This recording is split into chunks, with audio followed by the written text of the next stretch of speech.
Okay, we're good. All right. Good morning, everyone. So Morning. we're gonna focus on some more stuff here. We're gonna hit the ground running.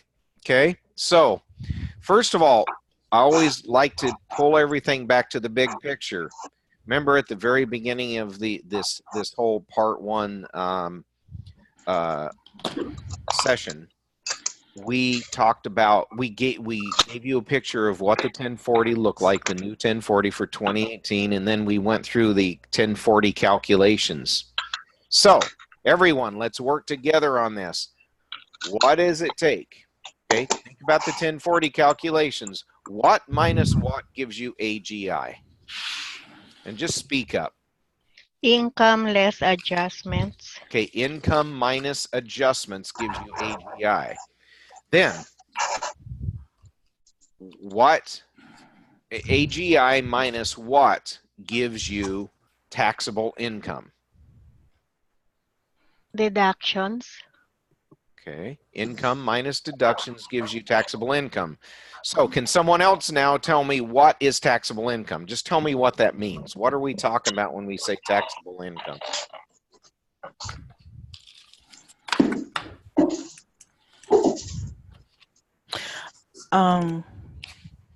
Uh-huh.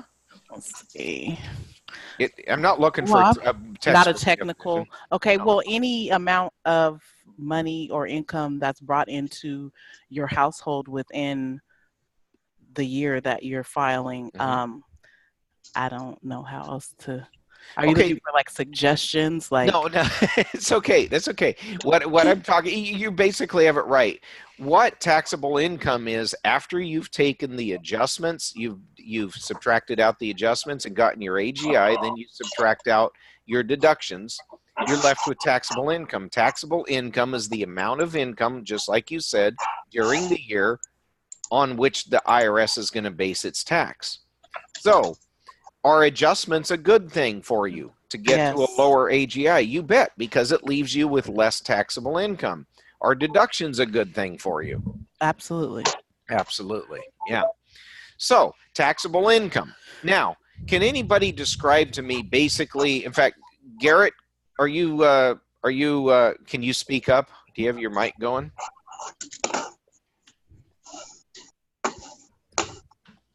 He might have had to step away. All right, so I'm going to ask. I'm here. Oh, there you are, Garrett. Perfect. So, Garrett, we have taxable income. Yep. What do we do? How do we go from taxable income to determine how much tax we have? Can you just kind of describe to me the process you would do by hand if you were doing it?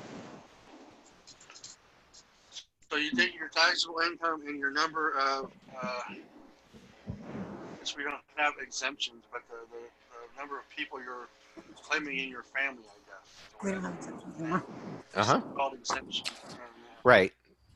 And you go to the tax table, look up under the tax tables based off of what we come up with AGI, the number of exemptions or dependents you're claiming, and that'll give you your tax table, your tax rate based off your income level for the year. Perfect. No, that's exactly right. So what he's saying, just to recap it in different words, is once you have your taxable income, you go to a chart. And what you do is you go to the chart for that amount of taxable income. And this table, I said a chart, a table. You go to this table and you go across the table to there to the number of exemptions or number of people you claim on your return, where the table column and the table line for the amount of your taxable income intersect. That tells you how much your tax is. And that's good if you have under $100,000 of income. If you have over $100,000 of taxable income, then you have to actually do it differently. You don't use the table anymore. You actually have to calculate percentages. But the table has it all figured out for you. And for the most part, that's what we use. Okay? So that's how you get tax. Where on the Form 1040 do you put tax? Which line? Everybody should have their Form 1040 out and their schedules out. Okay. To look at. Okay? 11A. I'm sorry, I heard an answer. 11A. 11A. Yeah. And I would ask everybody to get it out or to print out a copy of the 1040 and the schedules. Okay. So 11, actually just 11, it is 11A, but in the end it goes over on the right-hand column in box 11. Okay. And what we'll do is we'll take a quick look at that. Let me pull this up so I can look at it with you. 11A and 11B and the amount scheduled. From there. Yeah, there's more to line 11 than just the basic tax, but don't worry about all that. I'm talking about the big picture. So everyone should be able to see the Form 1040. I have page 2 of the Form 1040 up. Everyone see that line right there? Yes. Yeah. You got it all totaled, so. Yeah. So basically what we're talking about really is line 11. That's what we're focusing on. Yeah. Truthfully, 11A is correct. That's where you'd first put it. And then you'd add any other taxes from any other sources, either on one of these forms or from Schedule 2. But we haven't really talked about Schedule 2. Schedule 2 is just where there may be other taxes that you add in. Okay. When all's said and done, hold on just a second. Look at something. Yeah, we haven't talked about any of them on Schedule 2 yet. But in the end, you add it all together and put it on line 11. And that's how you get there. Now, so that's where we're at. So far, that is the big picture that we've been looking at. We have simply gone through income, total income, minus adjustments, gives you AGI, and then minus deductions gives you taxable income. We calculate the tax and put it on line 11. So now we are basically halfway through the tax return. Now we just got to talk about some things like credits. What are credits? Generally speaking, credits are benefits that you get to help you pay your tax. Okay, and there's all sorts of ones. Can somebody give me some examples of some credits that you've heard of or know of? Earned income credit? Earned income credit. That's the first one almost everyone mentions. How about some others? Child tax credit. Additional child tax credit. That's right. Child tax credit, additional child tax credit. Those are real big ones. Now there are others out there, and we're going to talk about some. There's foreign tax credit. Yeah, there is. There's the American Opportunity Tax Credit. Yep, an education credit. Yep. Okay, so that's good. Those are some examples. Now, there's two kinds of credits. There's one that's called refundable credit and one that's called non-refundable credit. And I don't have this up on a screen right now, but the reason is I want you to see this Form 1040. I'm going to point out some things. A non-refundable credit means you get a credit to help you pay your tax liability. So if my tax liability is right there on line 11, okay, it can help me pay what's on line 11, but it does not convert into a refund, okay? So non-refundable means no refund from it. It only helps you pay your tax. Okay? Does that make sense? Yes. Okay. So if well, let's actually, before I go into some examples, then a refundable credit can result in a refund. It can help you pay your tax, and if there's any left over, result in a refund. So that's why it's refundable. Non-refundable always comes first on the tax return. You use up your non-refundable credits and then use up your refundable credits. So let's talk about that.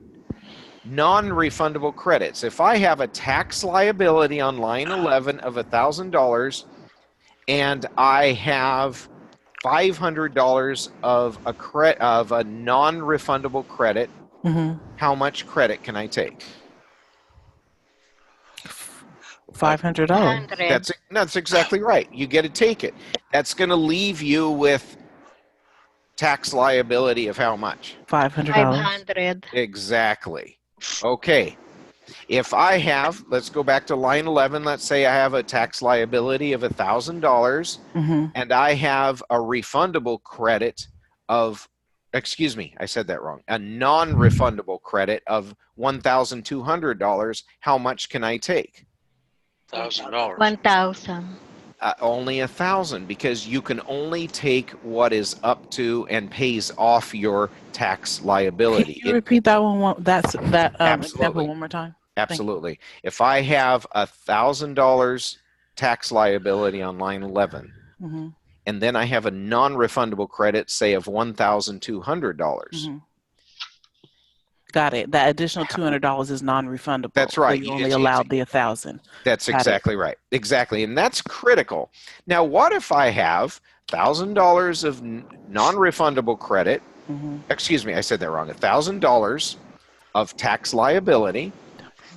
Okay. So just jot these numbers down. $300 of non-refundable credit. And then I better write it down because I'm going to mess it up if I don't. So 1,000 taxable income. 1,000 taxable income. And then I have $300 of non-refundable credit. Okay. And then I have a refundable credit worth $1,500. Okay. Okay. So you'd get $800? That's exactly right. So how did you come up with that? Walk us through that. I took the $1,000 taxable income and subtracted the $300 of non-taxable, or of your $300 of your non-refundable credit. Right. Okay. Which left me with $700. Right. And you said I had a refundable credit of $1,500. So the difference is $800. That's exactly right. Remember, in a non-refundable credit only helps you pay tax. Refundable credit can help you pay tax. In our example, $1,000 minus the $300 of non-refundable left us with $700. Okay. Now, that was still a tax liability, but they had a $1,500 refundable credit. Well, that can help us pay tax liability first, and anything left over results in a refund. So $1,500, they use $700 of that to pay their tax liability. So do they have any tax liability left over? None. No. None. But they do have a refund now of everything that's left over from the refundable credit, and that's $800. Okay, so that's how that works. Now, the reason I want to stay here is because I want you to see the form. Child tax credit is a refundable credit. That's that one right there. Okay? And then, and that's what you report here on 12A. This is part of the changes to the new form that make it a little more confusing. So on 12, tax credit isn't refundable; it's non-refundable. did I say refundable? So it's I meant non-refundable. Thank you for correcting me. I did. Non-refundable. Thank you for correcting me, because that's exactly what I'm trying to say. Non-refundable. Look, this form is confusing. The old form made more sense. They had all the non-refundable credits right there together, listed one after the other. The only non-refundable credit they put right on the 1040 anymore is the child tax credit, okay, and credit for other dependents. The rest of the non-refundable credits are on Schedule 3, okay? And I'm going to pull up a Schedule 3 for us to look at. And there's Schedule 3. So, foreign tax credit. Remember, Garrett mentioned foreign tax credit. That's a non-refundable credit.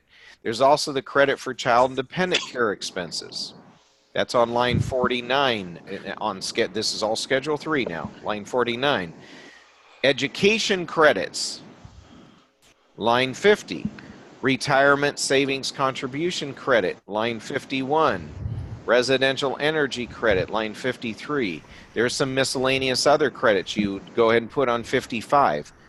Once you get done with any credits on Schedule 3, you total them all on line 55, and then you take that total and put it back here on line 12, right where we have it marked. So you would add for this here, for that line right there on 1040, you would add the child and dependent care credit, or excuse me, child tax credit, plus all other non-refundable credits that are on Schedule 3. Does that make sense how that works? And you subtract that from the taxable income? Yes, you do. Okay. And remember, those are non-refundable credits. Not taxable income from the amount of tax owed.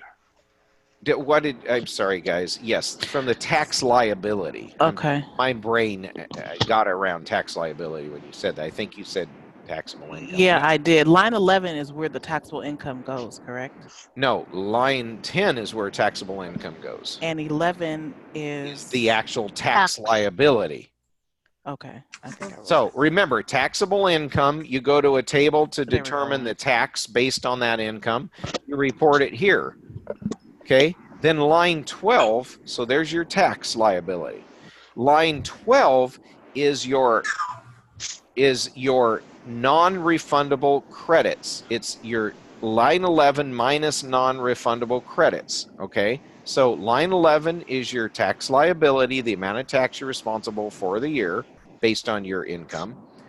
Line 12 is the total amount of your non-refundable credits. So can 12 ever be larger than line 11? It can be, but it won't make 11 less than 0. Right, exactly. So you might have, remember our example, line 11, $1,000, line 12, $1,200. So 11 minus 12 of non-refundable credits leaves you with taxable income on line 13 of 0. That's right, because there's no more taxable income. Okay, after I stumbled over a couple of my words there, does tax liability, not taxable income. No more tax liability at that point. There's no more tax liability at that point. You said taxable income again, so. No, I know. I keep saying that. Well, and Leticia's repeated it. That's why I'm trying to clarify. Thank you. No, it's fine. You guys on keep the test. They'll ask those kind of questions, and you keep me straight and narrow. This is what I don't like about the form. From here on, the new form has made it a little more confusing to teach. They've gotten rid of the word tax liability, things like that really helped us. This is a tax liability right there on line 11. Tax liability is your key. Once you look up your tax in the tax tables, you're under tax liability, and everything kicks off of your tax liability, which is nothing more than how much tax you owe, minus non-refundable credits, all reported on line 12. So what is the one non-refundable credit that's reported on 12A? Child tax credit. Child tax credit, that's right. All other non-refundable credits are reported where? Schedule 3. Schedule 3, and then they all get added together on what line? 12. Line 12, that's right. Then you do what? Line 11 minus line 12 gives you what's left over of your tax liability. That's exactly right. On line 13. On line 13, that's right. Okay. So far, is that making sense how this all fits together? Yes. Okay. All right, good. So now, let's go ahead, and I want to take a look at the Schedule 3 for a second. So this is what I don't like. This part was easier to teach in the old days, but we got to deal with it. What is the one and only non-refundable credit that's not listed? Excuse me, not listed. That's put on the Form 1040 and not on Schedule 3. Child tax credit. Right. Now, this is important. These credits are taken in the order listed. Child tax credit, foreign tax credit, child and dependent care expenses, education credits, retirement savings contribution credit, and so on. So, I'm going to make up some numbers, and let's see if this makes sense. Let's say I have $1,000 of tax liability. So, just to visualize, line 11 is $1,000, okay? Mm-hmm. I have no child tax credit, okay? I have child and dependent care expenses of $700. I have education credits, potential education credits of $800. Okay? So what I'm saying is line 49 is 700, line 50 could potentially be 800. Mm-hmm. You take these in the order that they're listed. In other words, you take line 11 from the Form 1040, the tax liability, and you subtract out things in this order. So I start out by, in this example, I start out by subtracting out child and dependent care expenses from $1,000. How much am I going to subtract out in this example? 700. 700. So what does that leave me with? 300. 300. Okay, that means when I get to the education credits and I have $800 of education credits, how much of it can I take? 300. 300. Only 300. Okay, let's run some more examples like this. Let's say I have a tax liability again of $1,000. I have child tax credit of $1,000, and I have child and dependent care expenses of $500. How much child and dependent care expenses can I claim? None. Wait. None. Hold That's on. exactly. Repeat that for me. I'm sorry. Sure, that's okay. It's hard because I'm not putting up numbers here. $1,000. Hold on just a second. In taxable income. Taxable income. Okay. Tax liability. Tax liability. Ding. So okay. So I know that line 10 is the taxable income. Line That's 11 is the liability. Line 13 is your credits.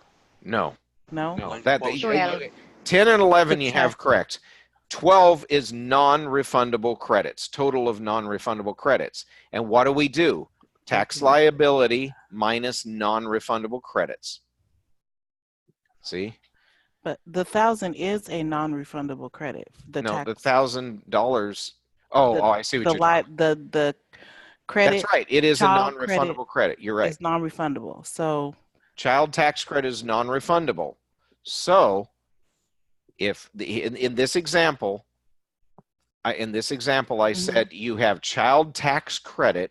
Okay, tax liability of $1,000. You have child Liability. tax credit of $1,000 and child and dependent care expenses of, I can't remember what I said. 500. Let's say 500. Okay, 500. So if I take $1,000 tax liability minus the $1,000 child tax credit, how much tax liability do I have left over?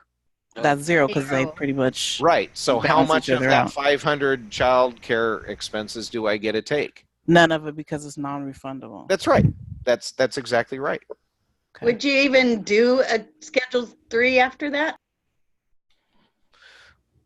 Well, no, because you'd end up not having any in this case. So Mhm. I don't want to say generally in all situations, but in this particular case, no, because there'd be nothing left to claim. You would have done the Form 2441 here to claim the child and dependent care expenses, which we haven't talked about these, but you would have done them and you would have calculated it, and it would have actually done a calculation to see if there was any left over. It would have subtracted out these things that come before, like the child tax credit and foreign tax credit. It'll subtract those out to see if you have any tax liability left over to subtract. That's what that form would actually do for you. But common sense, you can look at this and know that. So again, let's do another one. $1,000 tax liability again. Okay, so here are the numbers. $1,000 tax liability, Okay. $300 child tax credit. Okay. Child care expenses of $400 and education credits of $500.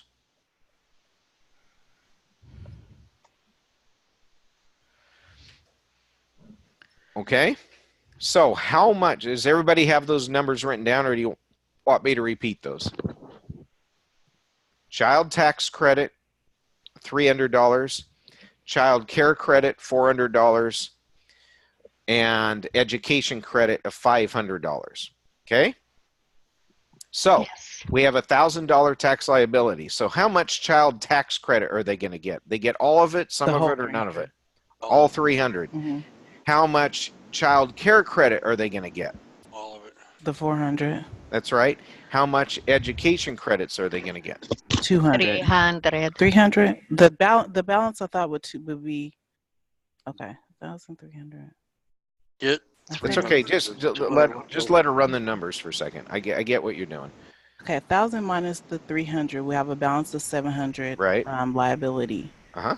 $400 child credit, Right. which brings us down to $300 remaining. They had a $500 credit, so they would be at education credit, so they'd be at 0, right? When they got done, but how much education credit is what I was asking. They would only get the $300 worth. That's exactly right. The rest of it they don't get. Okay. That's exactly right, of the non-refundable education credit. They don't get the rest of it. But that does, just like you said, Lakeisha, that does bring down their tax liability to 0 at that point. So that's exactly right. And that's an important concept to know this because of the way this is going to work. Okay? So, does anybody want to make up an example of their own for the group? Somebody try it.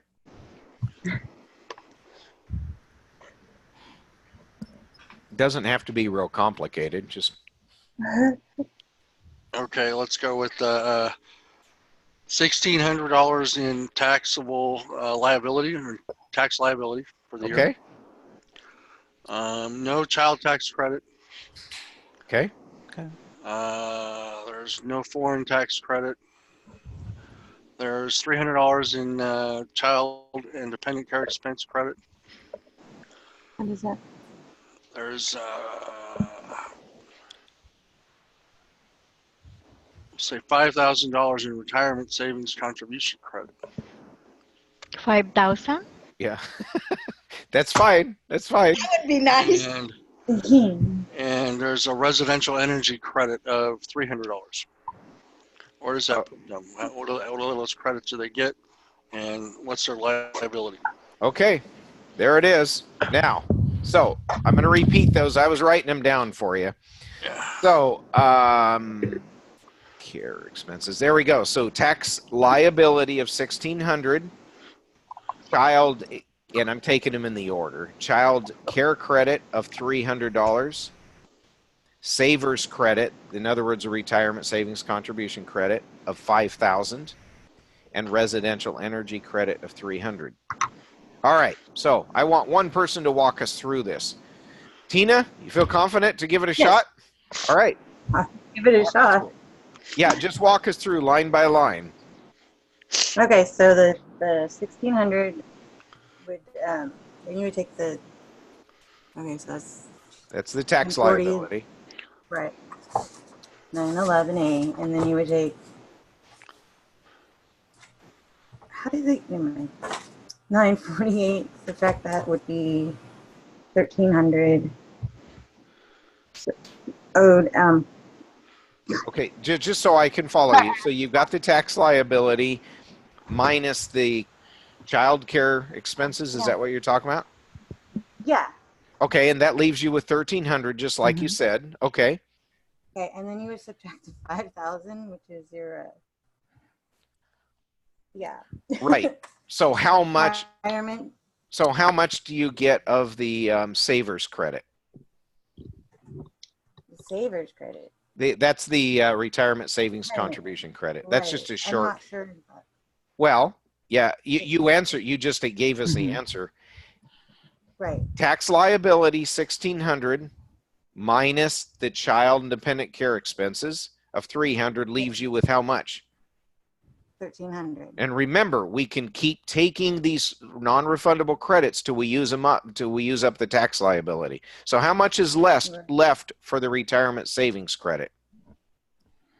So you would subtract the 5,000 and the 1,300, right? 3,700. Okay, hold on a second. Sorry.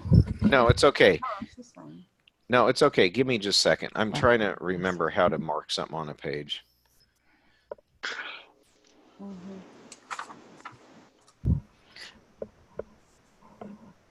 Give me just a moment, guys. I'm working on something here. Okay? Yeah. To help you out.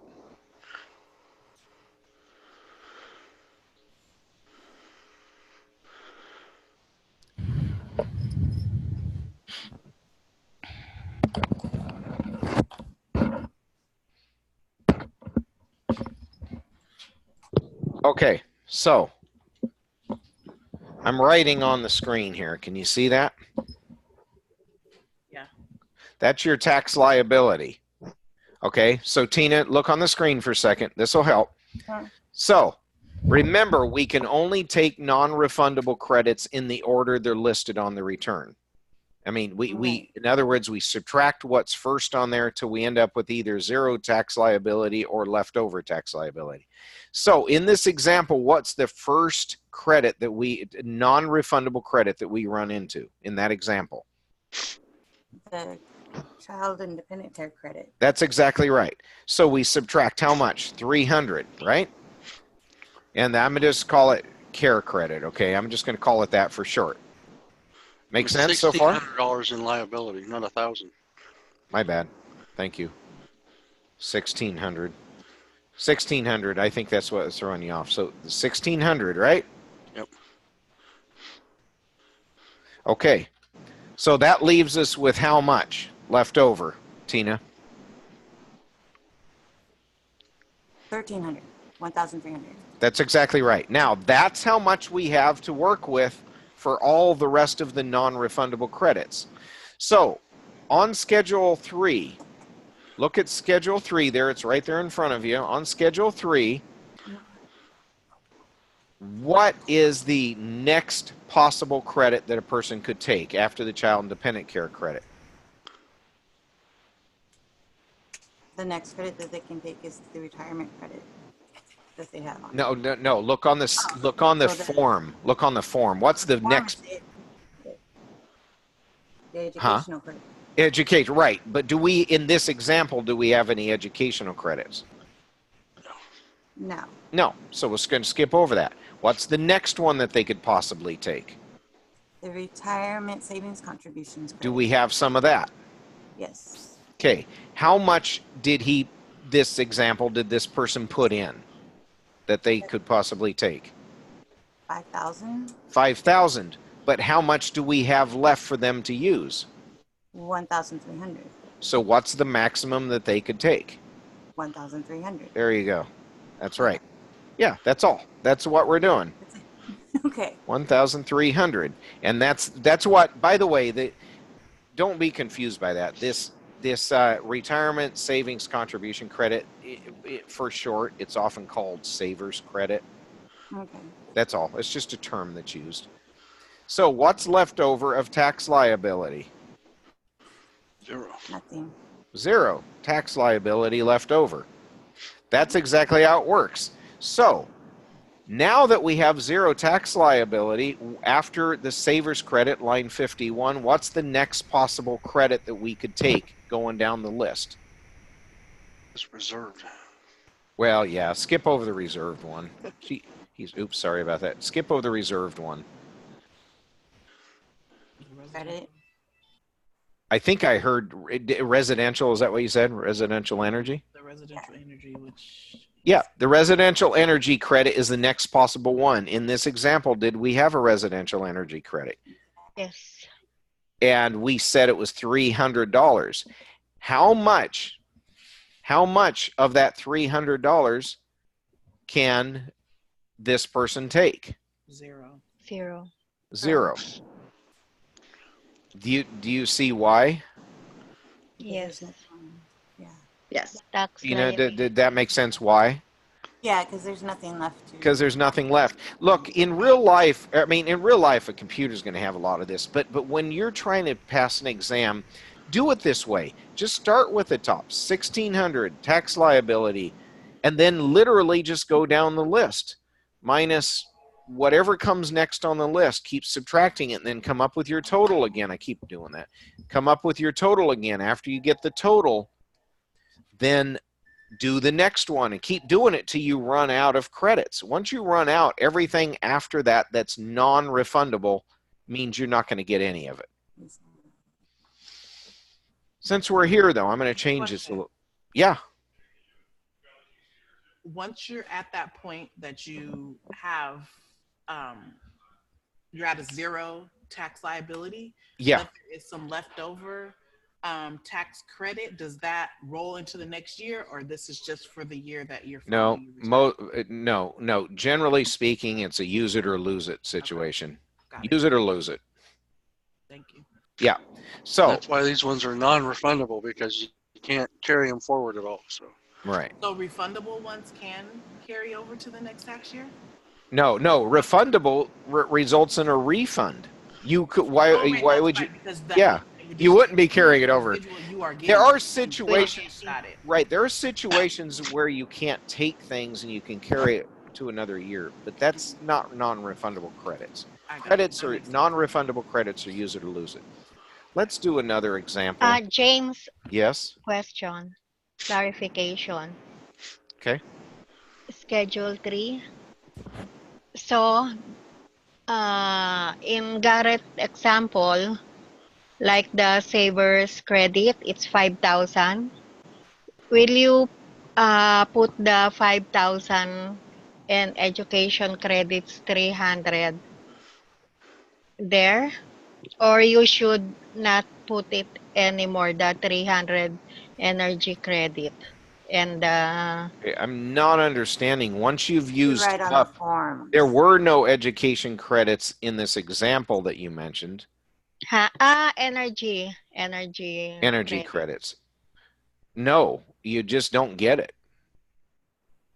So you do not Okay, need so we don't write it in anywhere? Yeah, Yeah. no. Oh, I see what you're asking. No. So you just put the 5,000 on the line? Well, here's the thing. This form here, you might actually be calculating it. You might be reporting it to calculate it, but by the time the calculation gets done, it will have taken into account, do you have any tax liability left over after this? And you already know there's not. So realistically, you don't include it. That's what for testing purposes, that's what I want you to know. You either use it or you lose it. And you use it only until you run out of tax liability. Once you run out of tax liability, you are done. Okay? Does that help, Noemi? Yeah, you mean I will calculate first child tax credit, and then if you need more, if there is still tax liability, move to credit for child dependent care expenses. Yes. Yeah, to be exact, hold on a second. Yeah. Exact, it goes in exactly this order. Child tax credit first, then foreign tax credit, then child and dependent care expenses, then education. It goes in that exact order. So if child tax credit, your tax liability is already zero, you don't need to go to Schedule 3. That's correct. Yes, that is correct. Okay. Yeah, because there's nothing left there. There would just be zero. Yeah, and that's only for non-refundable credits. Non-refundable credits. Let's do another example here, okay? 1,600. Oops, let's try a 1 now. 1,600. Okay, so let's say that we have child tax credit of $1,000. Okay, so how much do we have left over? 600. 600. What's the next line I'm going to consider? The very next line. Education? Credit for child dependent care. No, I didn't. No, what's the very next credit that's listed? Foreign tax credit. There you go, because that's the next one. Do we have foreign tax credit? We're going to say no. No. Okay. Child and dependent care credit. Okay. In fact, I'm going to make that $1,000 with the child care expenses, but you said child tax credit. I'm sorry, guys. I'm sorry. Child and dependent care expenses is what I meant to say. Child and dependent care expenses. There are none in this example. In fact, I'm going to make this real easy. There are no others. So what's your tax liability that's left over? 600. 100. 600, that's right.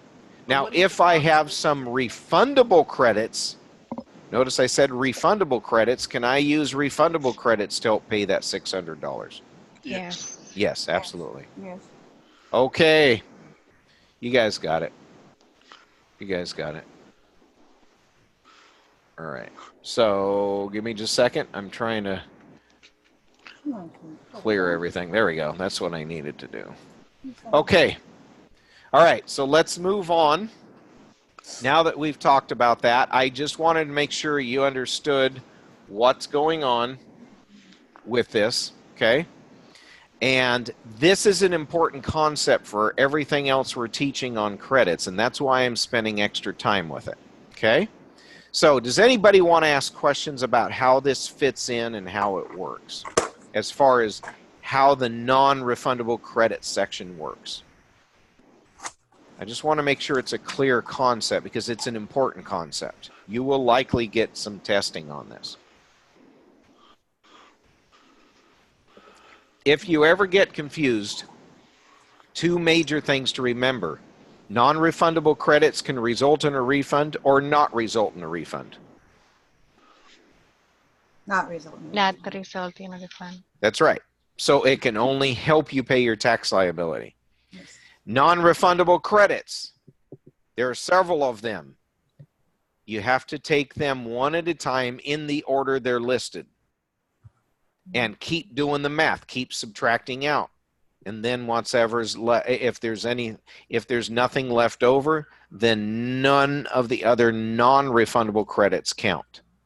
Okay? That's what you need to remember. If you remember those two concepts right there, what a non-refundable credit is, that it can only help pay tax liability, not result in a refund, and that you subtract them one at a time in the order they go on the tax return. If you remember those two concepts, you'll be able to answer the basic questions having to do with non-refundable credits as far as calculating it. Okay. Now, this is what I want to do. We're going to go into, first of all, talking about the first one. What's the first one that's listed? Child tax credit. Child tax credit. So guess what we're going to talk about first? Child tax credit. There you go. All right. So what did we say? The child tax credit is a non-refundable credit. Okay, that's what this is talking about. It's a non-refundable credit. All right. So what is this? Here are the requirements, okay? First of all, you must have a child. Let me move something. I got something in my way here. I got to move for my sake. Okay. You and your child must have a valid social security number or I-10 or A-10, okay? So in other words, you've got to have an identifying number that the IRS will accept. There's only 3 they will accept from individuals. Social security number, which is SSN, I-10, which is individual tax identification number, and that's for people who don't qualify to get an SSN. Oftentimes, in some situations, people that are like aliens and might or might not qualify for an SSN. If they don't, they still need an I-10. A-10 is for adoption situations. So both you and your child that you're claiming for child tax credit must have one of these, and you must have it by the due date of the return, including extensions. Okay, so what's the normal due date of a tax return? April 15th. April 15th. If you get an extension, what's the normal due date? Or what is the due date? October 15th. October 15th. That's exactly right. So owe money, it's still due by the 15th, right? that's correct, if you owe money. But what we're talking about is a situation like this where if you're trying to help somebody and you want them to get child tax credit, you got to make sure they have identification numbers for both them and their children. Otherwise, they're not going to get this credit. If they don't have it, you might want to consider filing an extension. That gives you till October 15th to try to get one of these numbers for, say, the child if it's missing from the child, if a tax ID is missing. Because if you file this by the due date, if you file by the due date of the return, but don't have a proper identification number, you might get it in June, a proper identification number. You can come back and do an amendment like we've talked, amendments are possible, but guess what? You are not going to get this credit. You have to do it by the time that you file the return, by the due date of the return, including extensions. So the due date is April 15th normally, and if you get an extension, it extends out to October 15th. If you don't get an extension, it's due on April 15th. So even if you file the return or file the return late without an extension, you're going to lose this credit if you don't have this number. Okay? So in real life, you just want to find out, does everybody have the numbers they need? If not, you might want to consider doing an extension for them. Okay.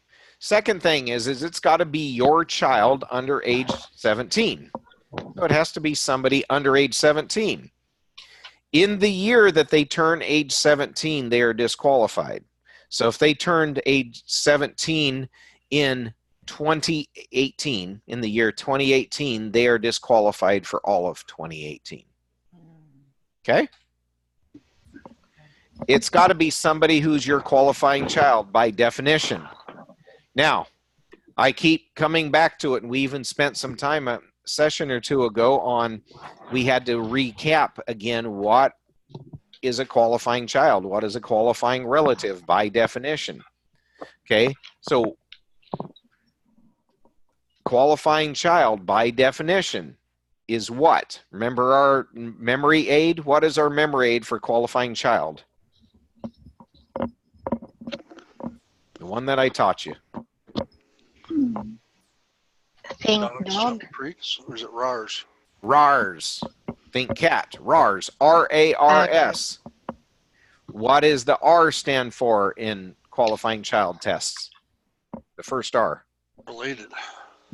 Relationship test. Test. Does anybody remember my definition of relationship test for a qualifying child? It's a little simpler. Any variation of your child, sibling, or descendant therefrom. Perfect. Any variation of your child or your sibling or a descendant therefrom. That's the R. The A. What's the A stand for in the Age, isn't it? Age. Yes, that's right. And what's the age test for a qualifying child? Have to be under 17. No, Under for age qualifying 19. child. We're just focusing on qualifying child right now. What's that definition? Under age 19 or a full-time student under age 24. Or? Permanently and totally disabled. Yeah. Does that ring a bell with everyone?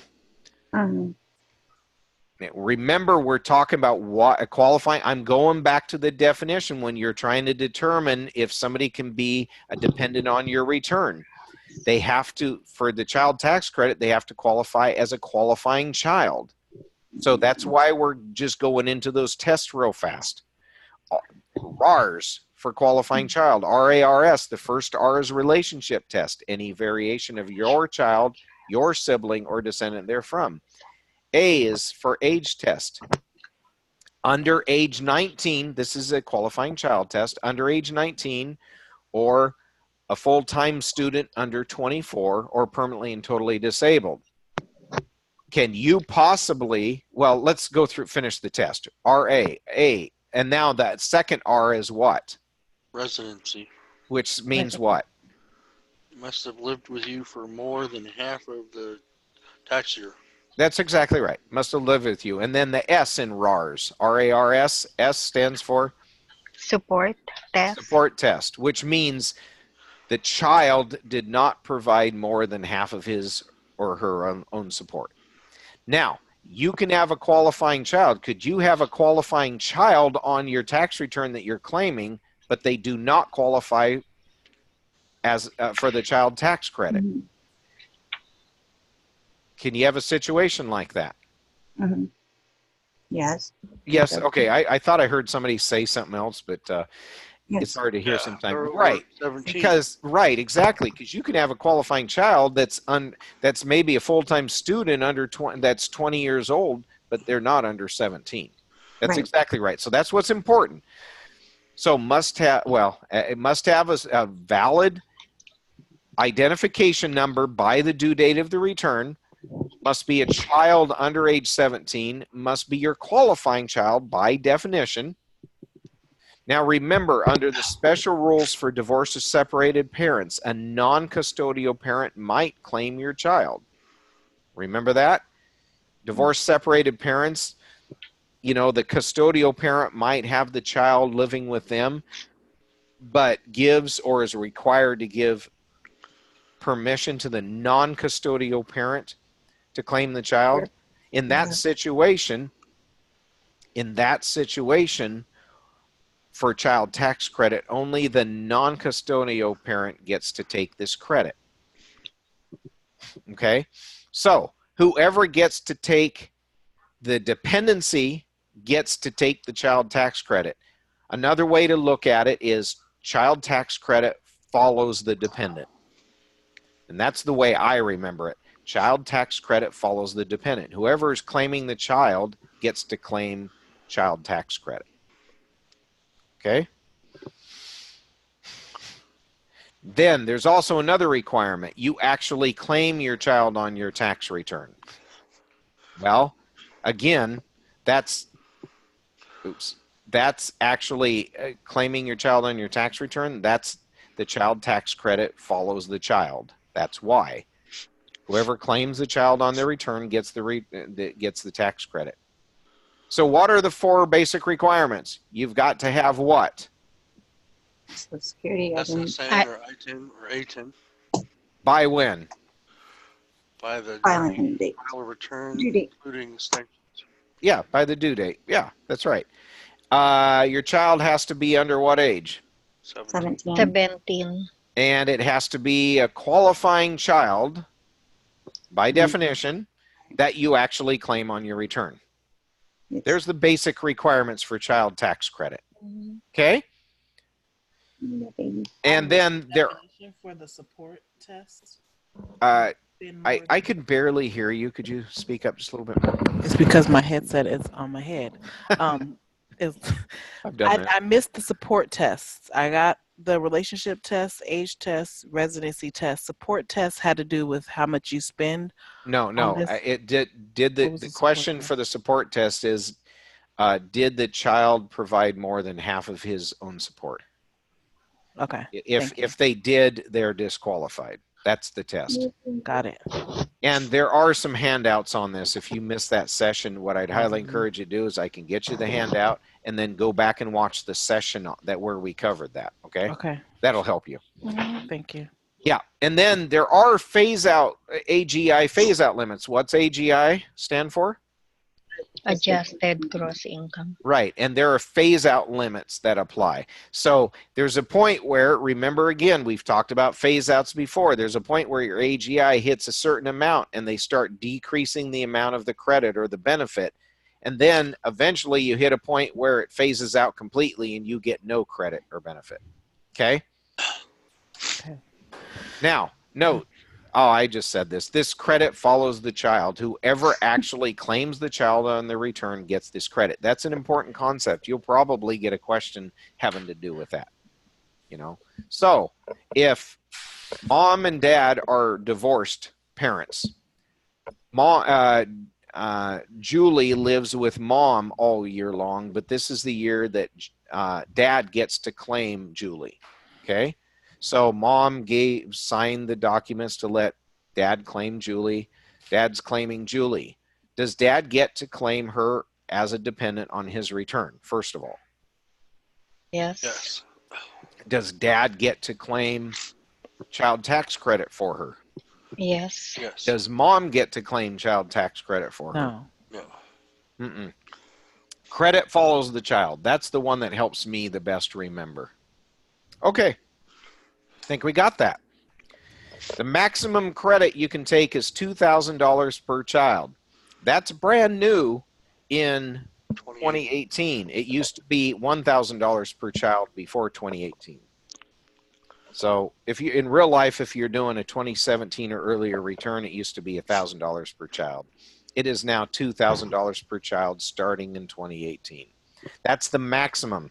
So if you have one child, what's the maximum you could possibly take? 2,000. 2,000.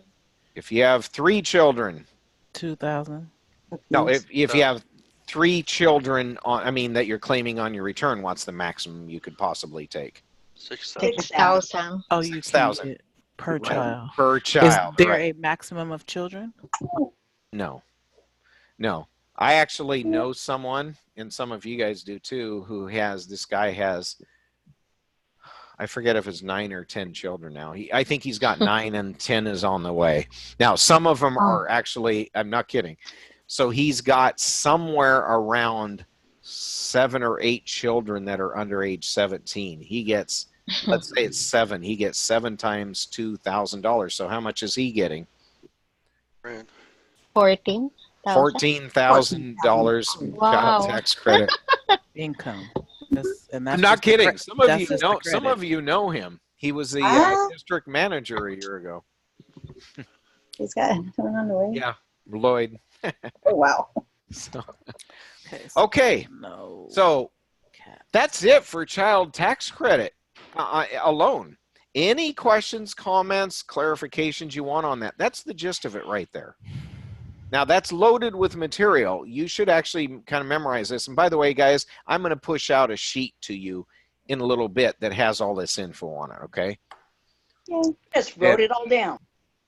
Yeah, me now. too. You know what? I'll do it now then. I'm sorry. I didn't mean to make life hard on you. Give me a minute. I will get it to you. So that's how I remember it, though. If I write it down, I remember it. Well, I know, and that's part of the reason I'd like you to interact writing with it, but I can see this could be helpful. So let me push this out to you right now. It's coming. It's on its way. It's there. It's in the chat. Remember, for those that are forgetting or haven't been here live, it's in the chat room. All you have to do is click on it and download it. Then you can print it if you want. So I'm going to give everybody, say, 30 seconds to do this, okay? And then I'm going to continue. Okay?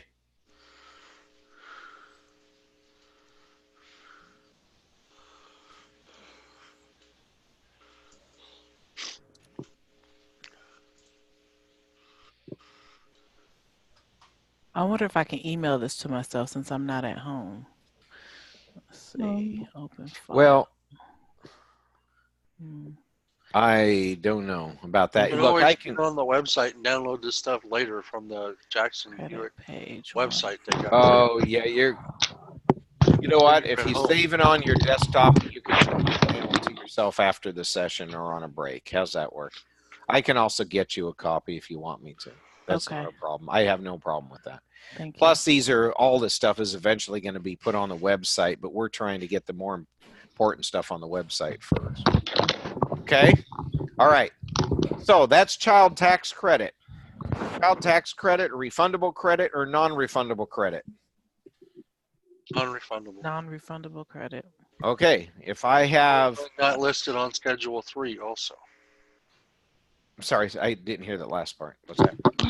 It's the only one not listed on Schedule 3 Yeah. also. That's correct.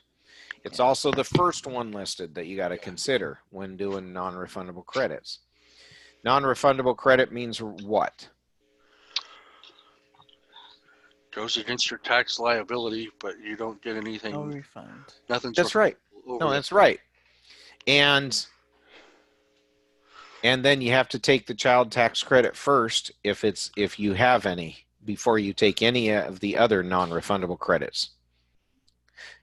Okay. Doesn't the child tax credit kick into the additional child tax credit, which is the refundable part? That's why they want you to take it first. That has nothing to do with non-refundable credits, though. It's one non-refundable credit to another. Well, I thought, and you can correct me on this if I'm wrong, the way I learned it was that the child tax credit, if you have leftover... It is. No, you're right, and I'm getting to that. You're 100% right. In fact, here, just to I don't want to confuse things, so. No, you haven't. But Okay. that's not the reason you take it in the order that you take it. You take it in the order you take it because the IRS says you have to take child tax credit before you take. Yeah, but if you take child tax credit after you take the other credits and you have more left over, that comes back refundable. Oh, I see what you mean. Well, it could Right. be. Yeah, I see what you're saying. That, What he's saying I is put that they together want when you you to- were going through this today. No, I got you. That's I why. see what you're So, saying. yeah. What he's suggesting is what is the reasoning that the Congress decided to make child tax credit the first one listed.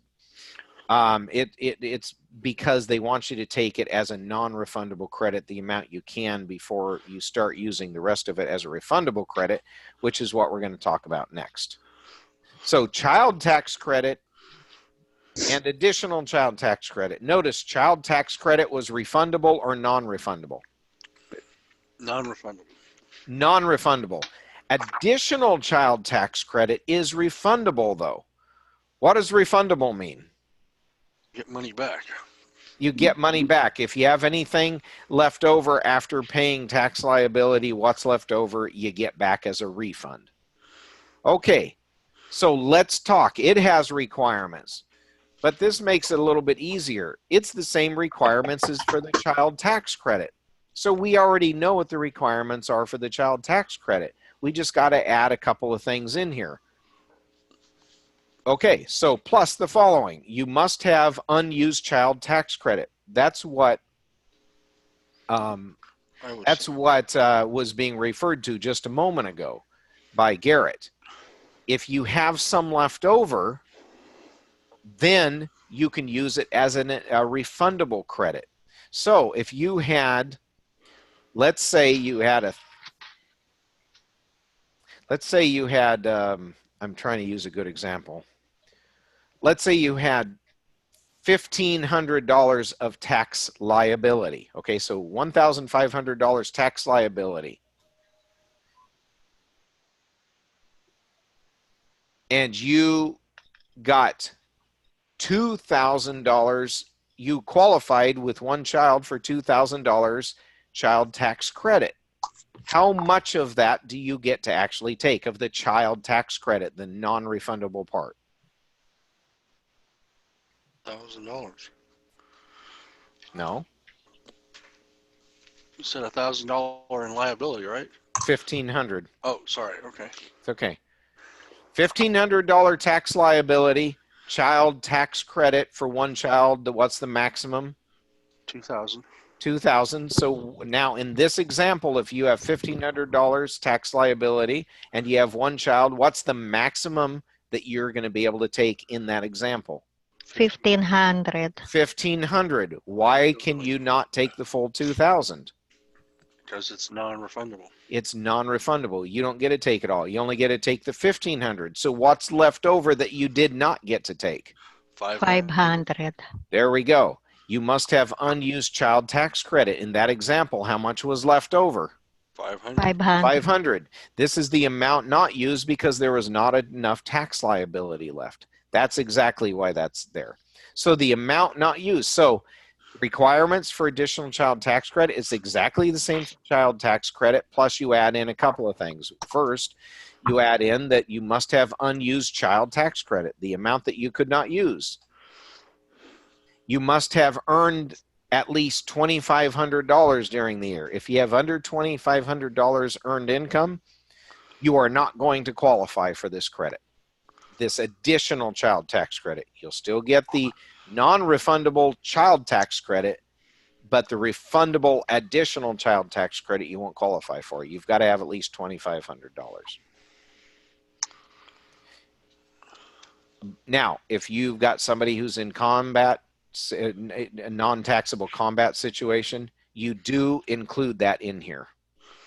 That'll help them get over that $2,500 and probably increase their child tax credit, most likely. Additional child tax credit. Okay. And you calculate this on the form 8812. That's all I really want you to know is you calculate it on the form 8812. Okay.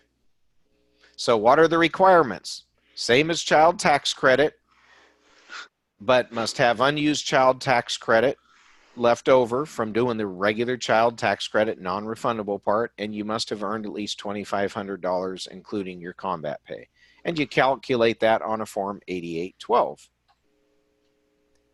The maximum credit, additional child tax credit, is $1,400 per child. Okay, so if you had zero tax liability and had one child, how much child tax credit could you take?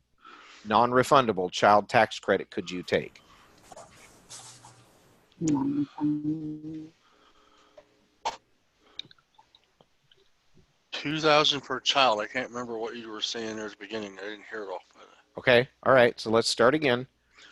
Zero tax liability. You have one child. You have zero tax liability.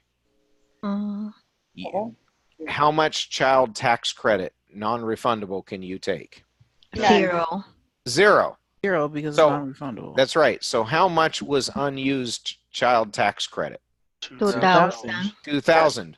What's the maximum that you can take for this child? 1,400, but I would have had to earn more than 2,500 during the year. That's right. That's to be right. qualified for that. Yeah, that's right. But you could easily have done that with, remember, standard deduction. Okay.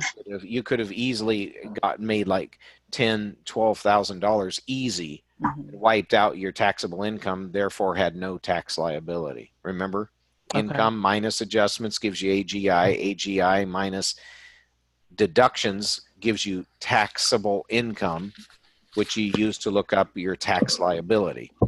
So you could easily, if you have more than 2,500, but still have low enough that you have no tax liability.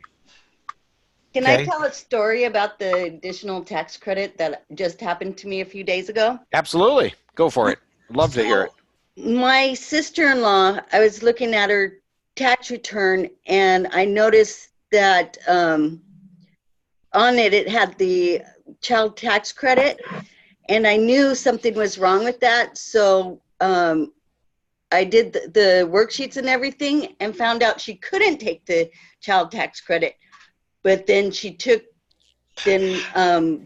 was able to get her the additional tax credit, and I did all the worksheets and everything that went with it. So I was able to amend her tax return, and she's going to get that additional child tax credit. Wow. Good job, Lisa. And I did it all on paper. I used no computer, anything. You know, that's the best way to learn. Now, we're kind of speeding it up here, but that's the best way to learn. If you can do it by hand, it's not that you forever want to, but if you're able to do it by hand, then you're going to learn it better. Just like the notes somebody said they were taking all by hand. But yeah, no, that's great. Good job, Lisa. And as part of that, you no doubt had to use the Form 8812, didn't you? Yes, I did. Yep. All right.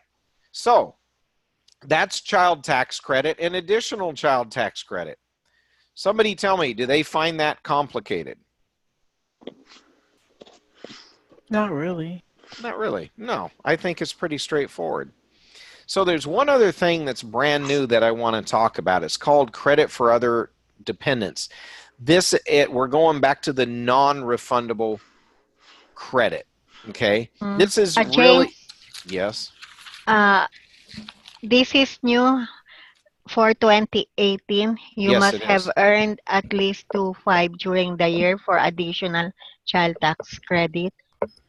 It's a different. They've always had a requirement that you had to earn a certain amount of money. They actually lowered No, it. I'm asking, is this 3,000 for 2017? Yes, yes, it went Okay. down for the year. I think it was 3,000 if I remember right.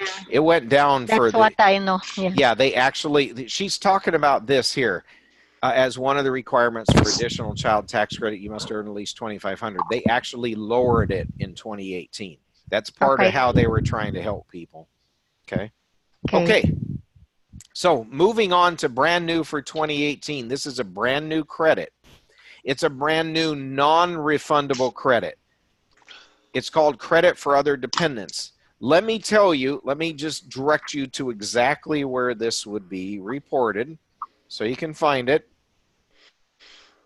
It's on 12A. If everybody looks at Form 1040 12A, Somebody, can they read that line for me?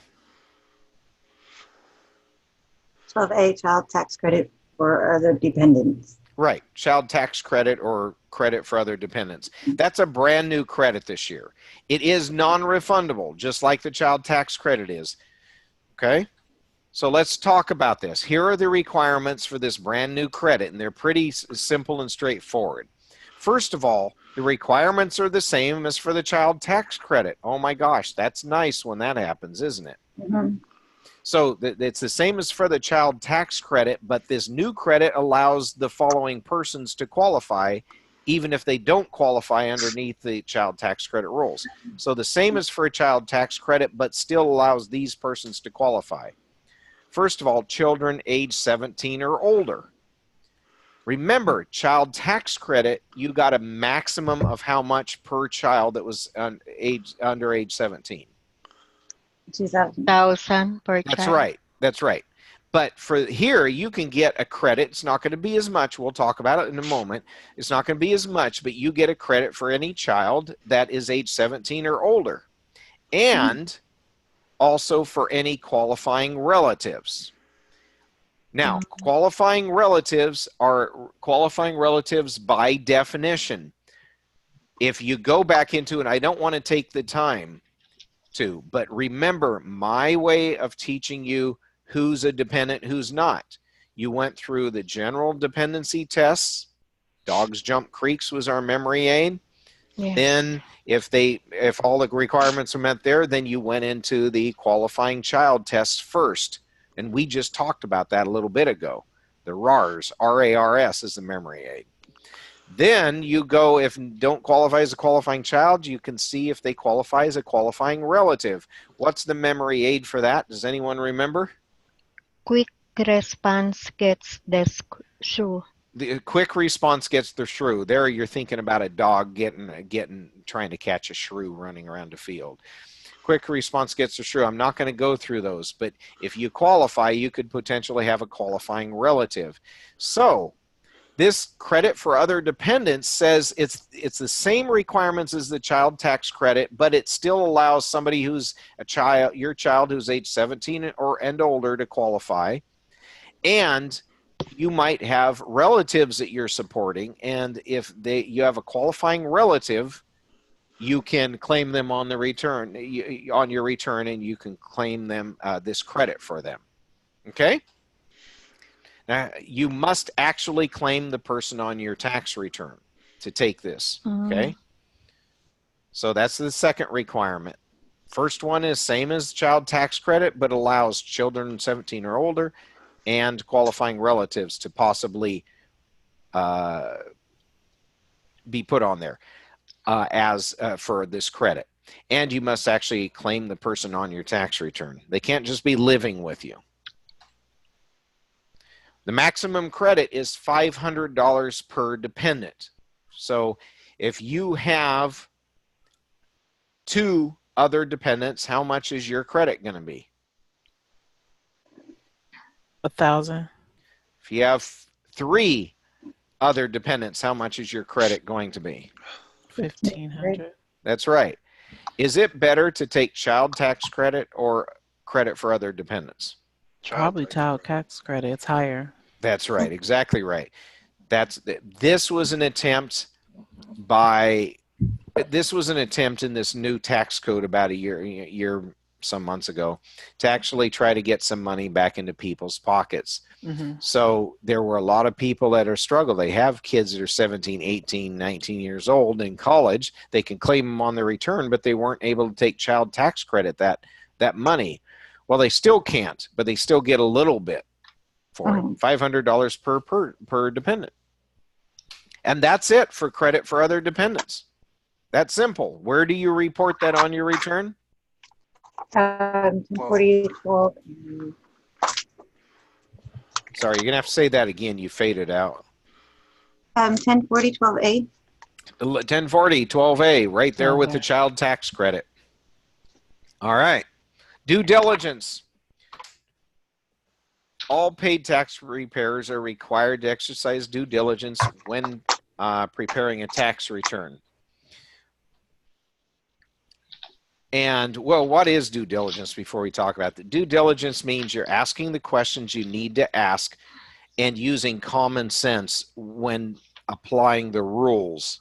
Now, this is across the board, whether we're talking about this credit or any other credit, but some credits are more closely watched.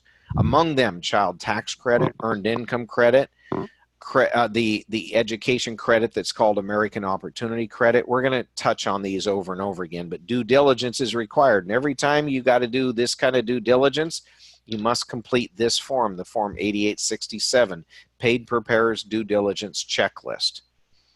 In another session, we might or might not get to it today, but in another session, I'm actually going to show you what one looks like.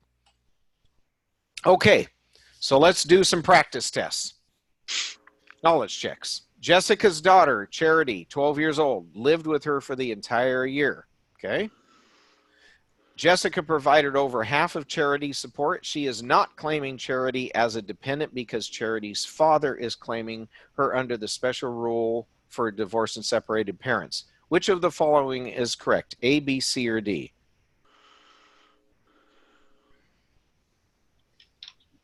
E. It's really hard sometimes to hear if somebody says B, C, or D. They all sound alike. D as in dog, I believe. Okay. Other votes? I'm not.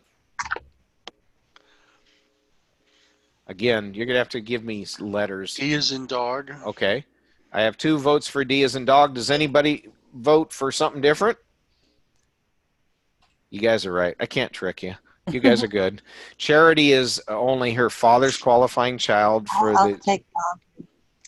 Yep, because he is claiming her as a dependent. That's why. Remember what the rule is? The child tax credit follows who? Dependent.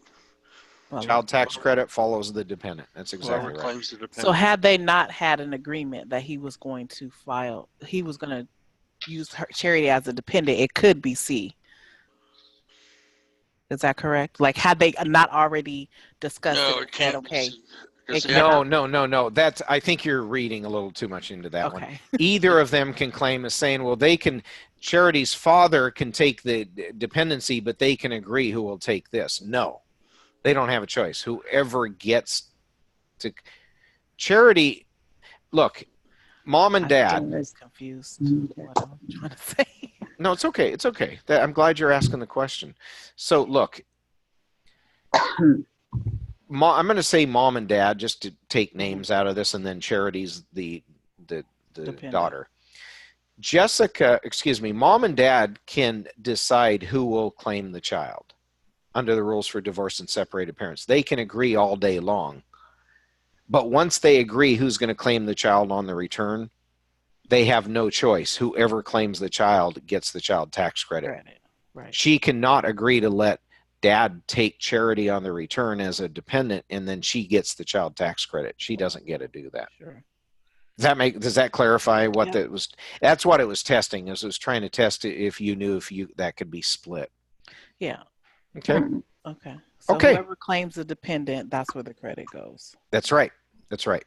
That's why I say, again, my memory aid for me, if it works for you, adopt it. If it doesn't, don't. I say child tax credit follows the child. Wherever the child goes, that's who gets the credit. That's how I think of it. But One of the things you haven't included in here, at least not yet, is that they require for divorced parents like this, you got to have a sign for the non-custodial parent. It has to have a Yeah. sign. I believe it's from No, 80. it's true, but we covered that when we covered the dependency rules. So you're 100% right, Garrett. They do. They have to have that. But you know what?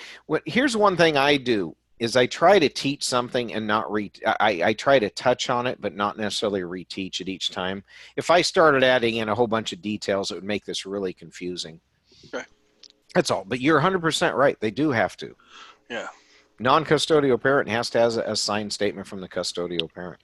Okay, let's do another one. Deborah's niece, Georgia, 3 years old, lived with her for 10 months during the year. Deborah provided more than half of Georgia's support and claimed her as a dependent. Which is correct? A. Okay, I got a vote for A. A. Yes. Waiting for more votes? I'll go A. I'll say A as well. You guys are right. Georgia is Deborah's qualifying child. Okay? She's, first of all, she meets the qualifying child definition. Remember, that was one of the requirements. Another requirement is that she's claiming her on the return, and that the child is under 17 years old. Right? Yep. Okay. Here's another one. Calculate the Dobson's child tax credit and then answer the questions that follow. Okay. So I'm going to have several questions. This information will stay up on the screen as we go from question to question. So Albert and Joyce Dobson are filing MFJ. They have 2 dependent children who lived with them the whole year, and neither child paid more than half their own support. So Max Dobson, born December 28th, 03. Francine Dobson, born March 19th, 05. So Albert and Joyce's modified AGI is $40,544, which includes those different amounts in wages. The Dobson's tax liability immediately before the non-refundable credits is $1,163. So the first thing, what are we going to have to do? We're going to have to find out, first of all, do they qualify for the child tax credit? So first of all, one of the requirements is, do they have valid tax identification numbers? Well, they didn't give any in here or indication, so you assume when taking a test that if they don't give you certain information, it's because it's irrelevant for that question, okay? So we don't care about the whether or not they have to have those tax ID numbers, because we're assuming they do have them. Okay, what's the next requirement? For a dependent. Age. For this. For age? Yeah. Oh, age. Under 17. Are they both under 17? Yes. Yes, they are. 15 and 13 for 2018. Yep. And what's the next requirement? Relationship.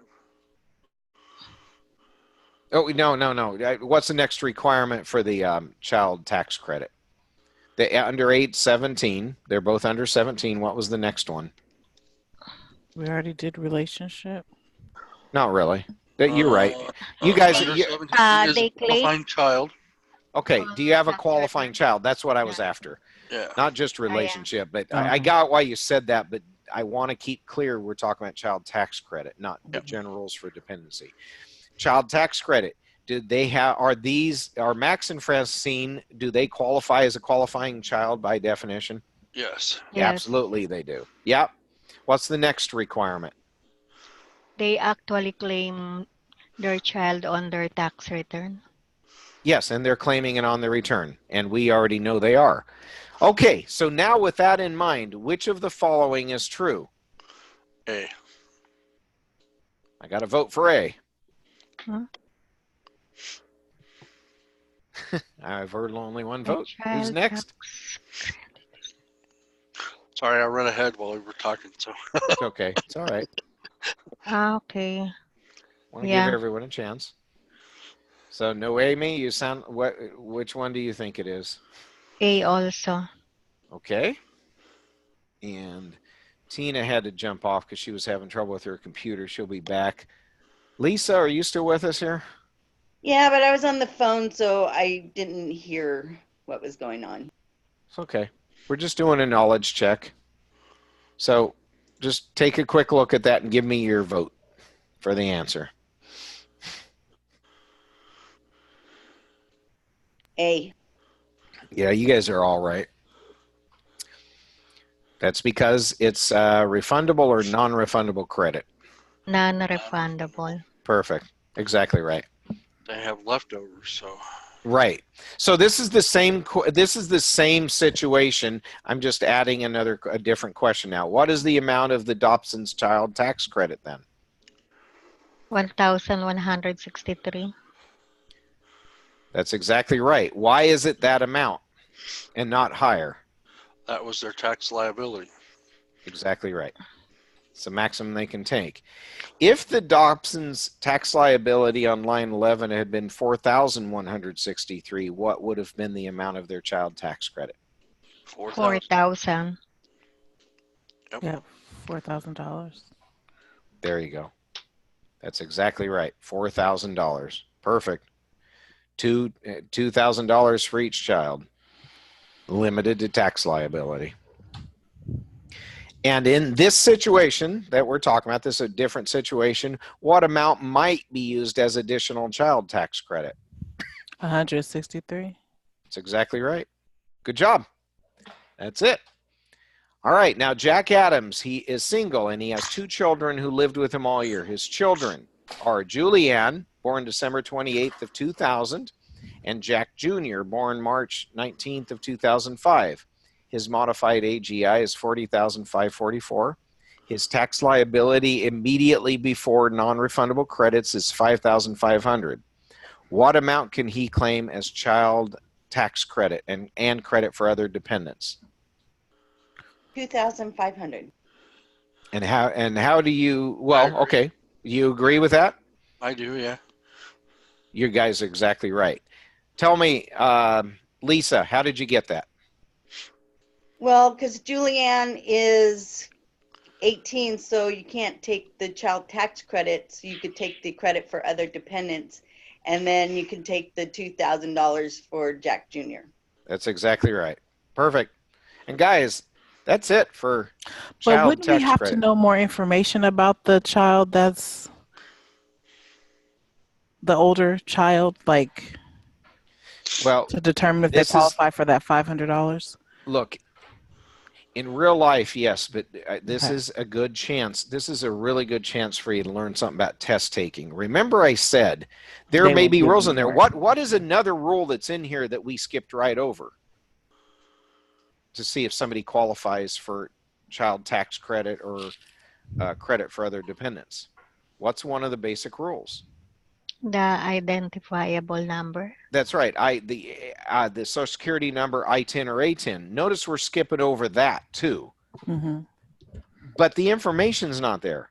That's because that's not important. That's not what we're testing. In real life, you're right. You want to make sure the information's there. But in a test-taking situation, and this is critical for taking these exams that you're going to have to take, you don't want to be hung up on every little thing. If they're totally ignoring it, not giving you any inkling of an idea about saying anything about tax identification numbers, one of them's missing it, or here are the numbers for all of them, and you're looking at them to make sure they qualify. But if it's totally silent as to that, ignore it and move on to the other parts of the tests, or the other tests that are in there.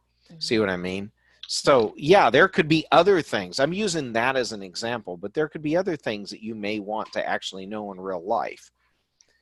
But in this case, we gave you enough because what was I really trying to test you on? What was I really trying to test you on? How many dependents are actual? Well, I was trying to test you on, did you know a couple of things? Did you know when to make somebody qualify for child tax credit? Mm-hmm. And when they did not qualify for child tax credit, but would qualify for other dependent credit? And then did you know the amounts to apply to it? Mm-hmm. So that's what was important. Okay. And so, yeah, you would want to know other stuff in real life. But in this situation, I didn't give it to you. And if I don't give it to you and give you no inkling of an idea about anything else, then you just assume the other requirements are met. Does that make sense? It's Only for testing purposes. Only for testing purposes. Okay. And it's important to learn to do that. And, and actually, Ryan is got some pointers on that he was putting together on test taking too. So does that help with that question there? Yes. Okay. Yeah. Just all right. I say, what if Julianne, 18, actually worked all year and had her own income? Right. How would That's that what I was affect it? thinking. But that isn't even brought into the deal. So That's what I we was thinking think about. that. Yeah, but that's the thing though. Don't read into it what's not there. Right. It would have told us that. They would have told you that. It would have, and then it would have been trying to test to see if you know, hey, does this really change it or not? Sometimes they might give you something like that that has no effect on the result or the answer. I could have added in extra stuff here. I could have given each child Social Security numbers on here, or an ITIN number, ATIN number, just to test you, to see if you knew that didn't matter, because in the end it still comes out the same. But yeah, that's exactly right. Okay, any questions about child tax credit, additional child tax credit, or other dependent credit? No? Okay. So what about the other non-refundable credits that you didn't go over in detail? Oh, well, that's because we haven't got to them yet. I'm trying to go over them in the order they're presented to me. That's fine. I just asked you. Yeah. We're gonna cover that or not. Yes, we are. You know what? You would think, you know what I was in college, you know what they used to call that? Used to call that the plant.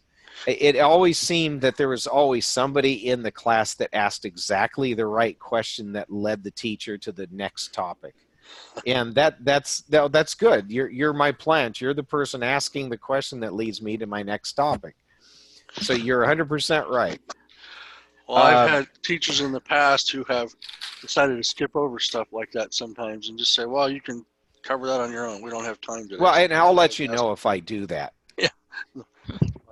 And so child tax credit, we just covered that. Now we're going to cover the Schedule 3 non-refundable credits. That's what we're doing next. Okay.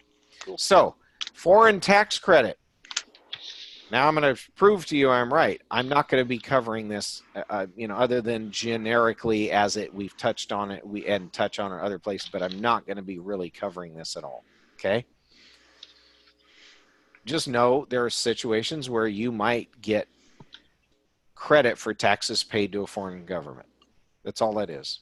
Okay. So that's simple. Credit for child and dependent care expenses. That's what we're focusing on next. Okay. So if you have any tax liability after you take care of child tax credit and you take care of any foreign tax credit, if you have any tax liability left over, you might be able to take child and dependent care expenses. So let's talk about that.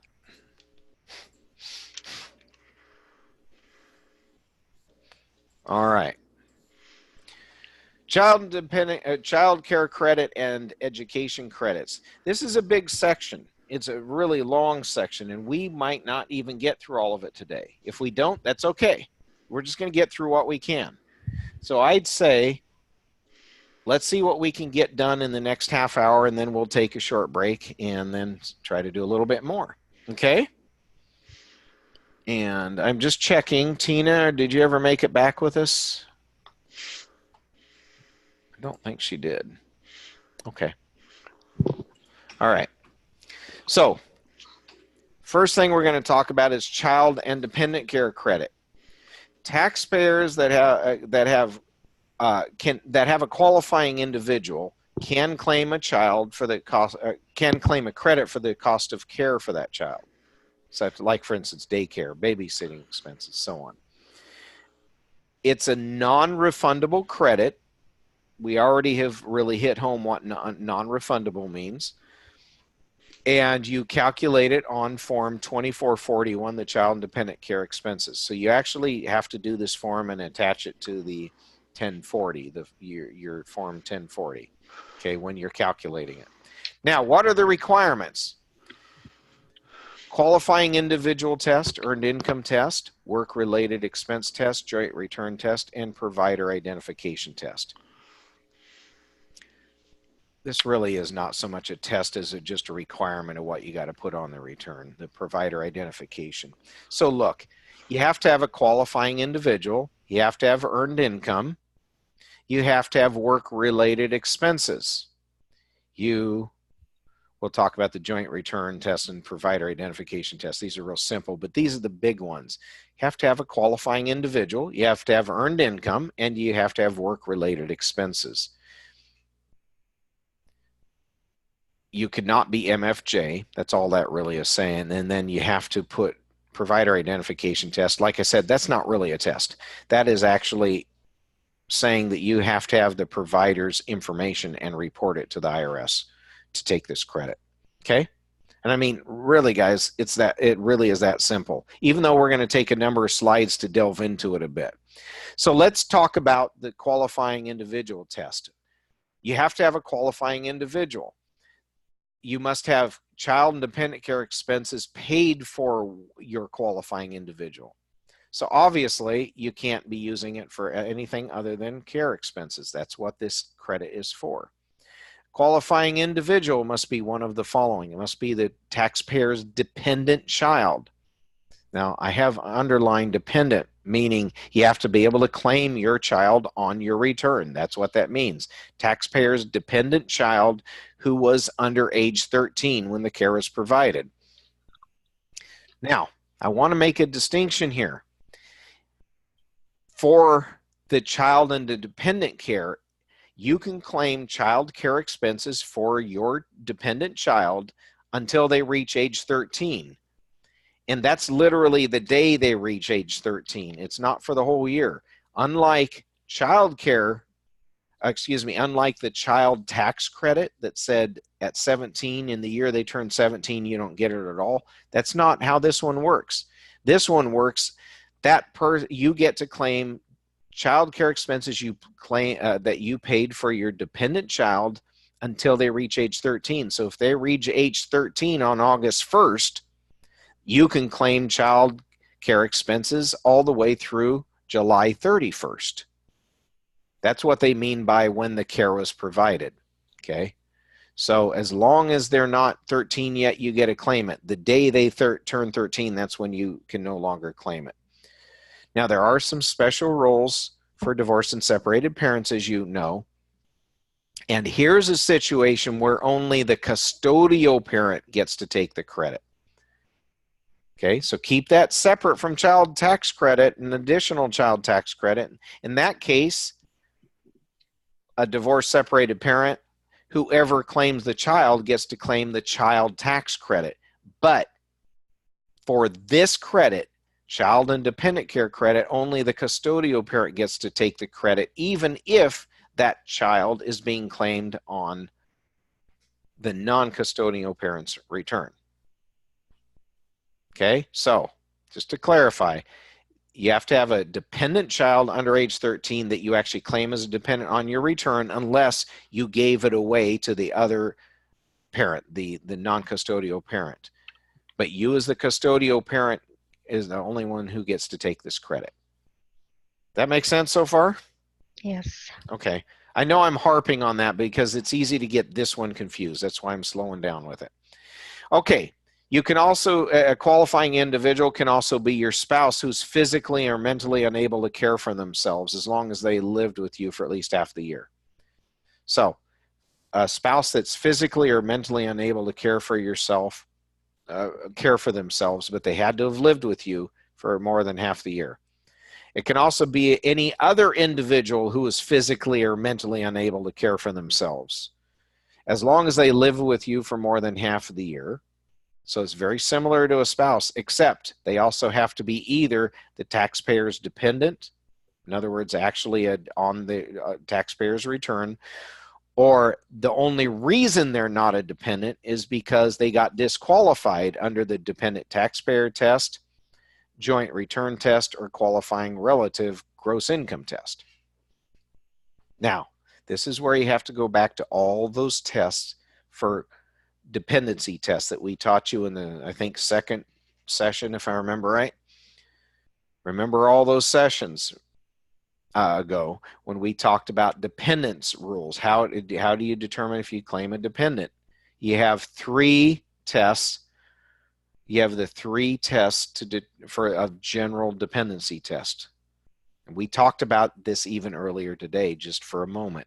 What are the three tests?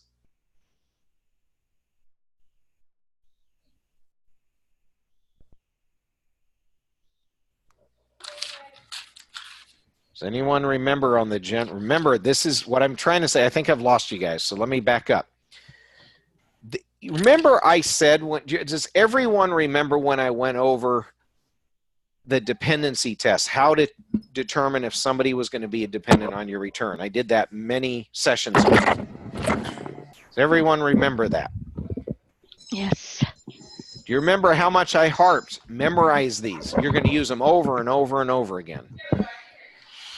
Remember us talking about that? Yes. Okay. That's what I'm talking about here. We're coming back to dependency tests. What were the three? You have three sets of tests, three groups of tests. The first one are the general tests. What is the memory aid for the general tests? Dogs jumps creeks. That's right. Dogs jump creeks. Think dog. Dogs jump creeks. What does the D stand for in that? Dependent taxpayer test. That's right. That's this test right here that I'm highlighting, dependent taxpayer test. What does the J stand for?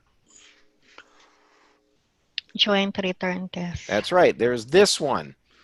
Now, after you get through the I'm jumping past that now, but after you get through the first group of tests, which is the general test, you get into what's the very next group of tests? Qualifying child test. Qualifying child tests. And then if the person does not qualify under the qualifying child test, they might qualify in the third group, which is Qualifying relative test. qualifying relative tests. What's the memory aid for the qualifying relative tests group of tests? Quick response gets the through. That's right. Quick response gets the shrew. Q for quick. R. Qualifying child test. That's no, you had it right. Qualifying relative tests. You were right. You had it right. Qualifying relative tests. So quick response gets the shoe. There was a shrew. There's the Q for the quick. Qualifying child test. No, not qualifying child tests. We're talking about qualifying relative tests. Yeah, the Q. Your sheet here. Your sheet says a qualifying child test under qualifying relatives. So that's what we're reading. Oh, I'm sorry. That's what I see mean. what you were trying to explain what the Q is. I am so sorry. I misunderstood. Okay, let's do it that way then, because obviously you went down that road and that works. What does the Q stand for? And the word quick. Qualifying child test, which means they cannot be a qualifying child of anyone else. What does the R stand for? Relationship tests. That's right. We're not going to get into the different relationship tests. What does the G stand for? Gross income test. That's right. And the gross income test for a qualifying relative set of tests means the child or dependent did not provide more than half of their own support. Now look on your screen here. Qualifying relative set of tests, gross income test. That's what they're talking about. So when we're talking about a qualifying individual for the child and dependent care expenses, it can be somebody who is physically and mentally unable to care for themselves, who live with the taxpayer for more than half the year, as long as they're on their return. Okay, so it can be anyone on their return that's physically or mentally unable to care for themselves and live with the taxpayer for more than half the year, as long as they're on the return, or the only reason that they weren't on the return is because they got disqualified because of one of these three tests: dependent taxpayer test, joint return test, and gross income test of the qualifying relative. Okay, so another way to look at this: qualifying individuals. This is the big one. Must be your dependent child.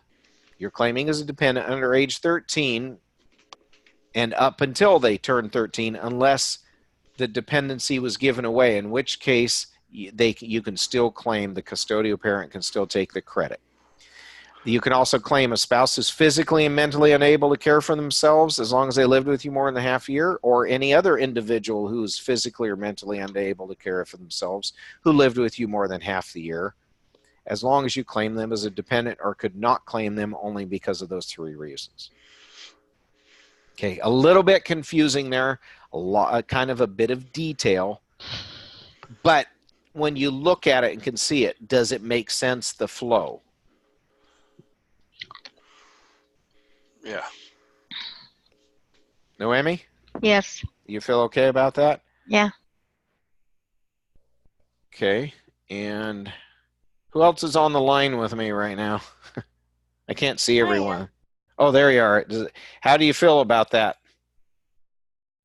I'm okay. You're I okay just with keep that? reading it over and over again, and I'll get it. Okay. All right. All right. Yeah. Look, these are the big ones I want you to remember. Dependent child under age 13. If divorced and separated, the custody parent gets it. That's the big one I want you to outright memorize. Beyond that, just remember a taxpayer spouse physically, mentally unable to care for themselves, or any other individual physically, mentally unable to care for themselves.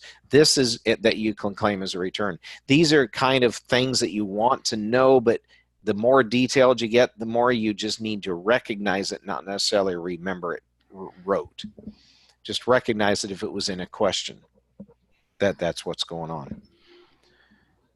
And Lakeisha, you good with this? Yeah, I'm good. It's just for me, repetition will help me learn, but definitely that rule. Yeah, definitely. You definitely, to help you in particular, since I think you missed that session where we went over the dependency tests, I am telling you, really, really go over those. Memorize that. Okay. That's the one thing. It's one of the rare times I tell a person to memorize like 2 pages worth of stuff, but it's all so important, so helpful. It will help you over and over again pass the test and in real life. Okay, so that's the qualifying individual. So an individual is considered, remember we talked about disability, is unable to care. An individual is considered unable to care for themselves as long as they cannot dress, clean, or feed themselves because of physical or mental problems, and they must have constant attention to prevent, or they must have constant attention to prevent themselves from injuring themselves or others. Okay, so they basically cannot take care of themselves, or they have to be watched to make sure they don't hurt themselves. Okay, so that's what it takes back here, backing up a screen. When we're talking about these two, taxpayer spouse physically or mentally unable to care for themselves, or an individual with the same thing, physically or mentally unable to care for themselves, that's what we mean. Cannot dress, clean, feed themselves, or have to be watched to prevent them from hurting themselves or someone else. So let's look at an example. If the individual for whom the taxpayer pays child and dependent care expenses no longer qualifies on September 16th, count only the expenses incurred through September 15th. That was similar to the example I gave you.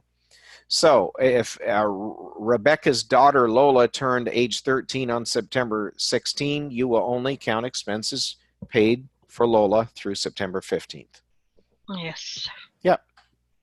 Javier is single and has custody of his daughter Brianne, who's 8 years old. Javier completed Form 8332. That's the release of claim to claim an exemption by custodial for the child by the custodial parent to allow Brianne's mother, Judith, to claim Brianne as a dependent. So all we're saying is Javier is the custodial parent. He gave the mother, who's a non-custodial parent, the right to claim the child, and he did it with this form. This is the exact form we were talking about that a while ago that Garrett brought up. So Javier paid a child care provider to care for Brianne while he was at work. Brianne is Javier's qualifying child for the child and dependent care credit, even though Judith, the non-custodial parent, claims Brianne as a dependent. So remember that exception that I said? The custodial parent is the only one who gets to claim that? Yes. Okay. All right. So here's another example. Gretchen is divorced and has custody of her son, Douglas, who's 11 years old. Gretchen's ex-husband, Lawrence, claims Douglas as a dependent. During the 3 months Douglas spent with Lawrence over the summer, Lawrence paid child care provider to Douglas to care for Douglas so that he could go to work.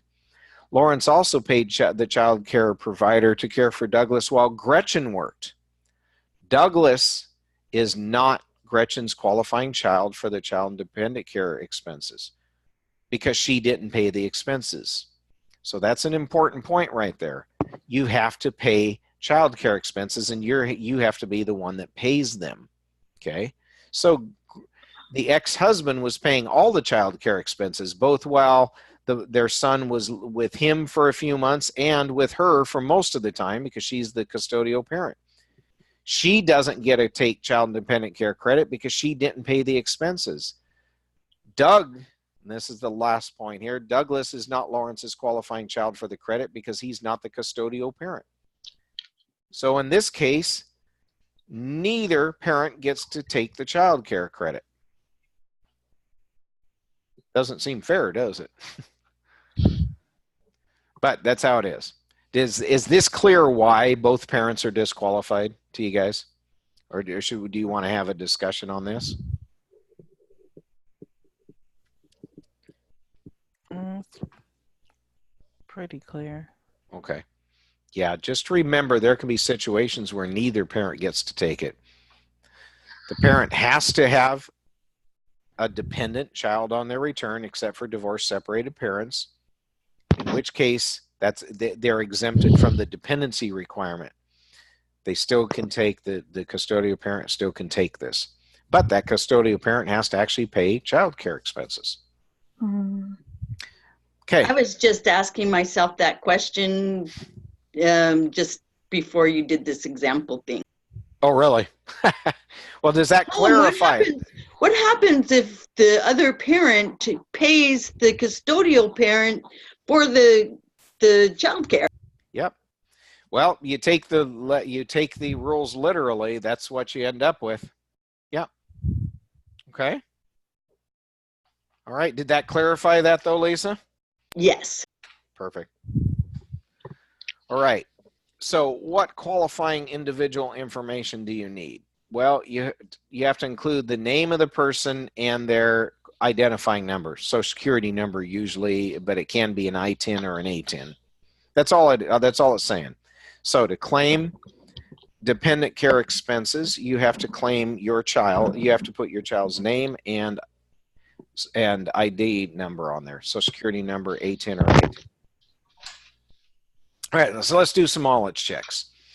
Neil's dependent daughter, Beth, turned 13 on April 2nd. She lived with Neil the entire year. Neil paid child care expenses for Beth from February 1st through August 27th while he was at work. For what dates is Beth a qualifying individual for Neil's child and dependent care credit?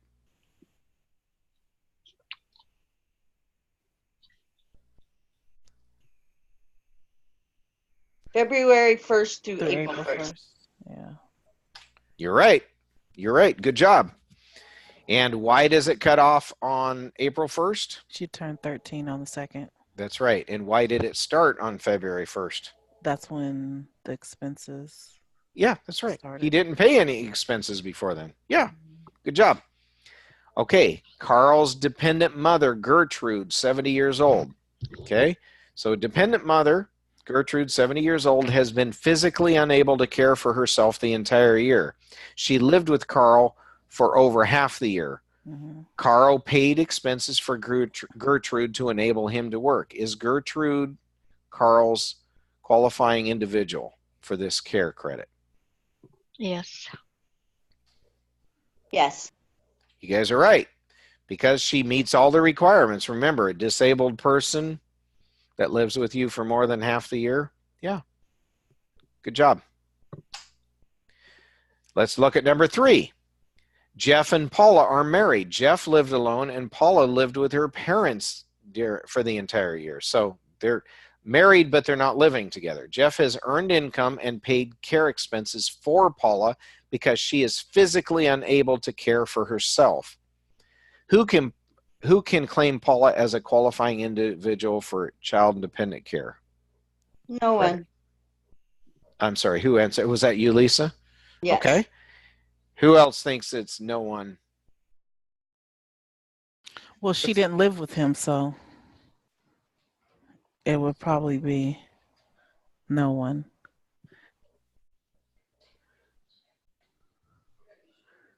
Let's see. Well, Yeah. Oh, okay, guys, I'm going to let you off the hook. You're right. It is no one.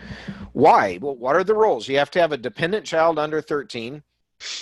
That's not the situation here, right? Mm. So what's the next possibility? You must have a spouse that is physically or mentally unable to care for themselves and lived with you for more than half the year.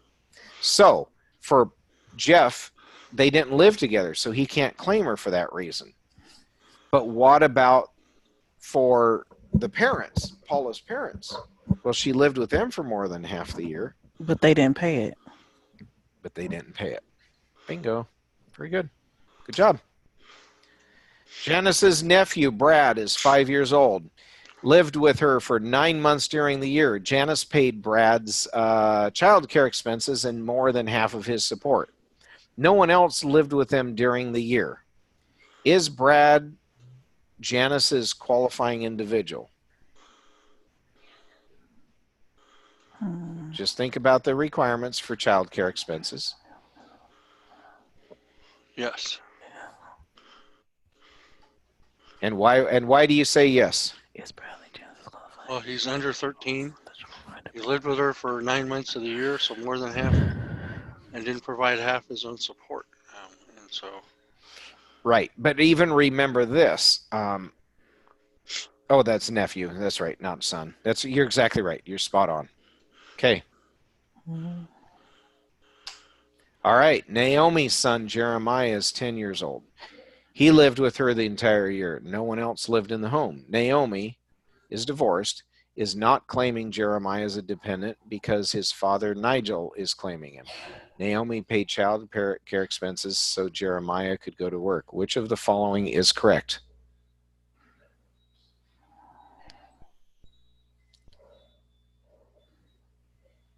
He's Naomi's qualifying individual. That's right, because he meets all the requirements. Okay. All right. Feel pretty confident about that piece of it, the individual, the qualifying individual. That's what we focused on so far, qualifying individual. Okay, so that's the qualifying individual test that we just focused on. Now, remember there were basically 5 requirements. First one was qualifying individual test. Now we're going to look at the earned income test.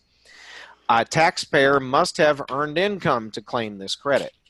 Well, that kind of makes sense because child care expenses are so you can go to work, and this is an attempt to help working parents get a little bit of assistance. If you're not earning money, you're not going to get the assistance. For joint filers, the people filing MFJ, the taxpayer's spouse must have earned income also. So if you're single or head of household, just you must have earned income. If MFJ, both of you must have earned income. Now, what is included in earned income? Wages, salaries, tips, and other taxable compensation. Okay, so the stuff that you would normally see on what line of your Form 1040? Wages and income line, isn't that line 1? Yeah, that's right. Wages and income line, and that's line 1.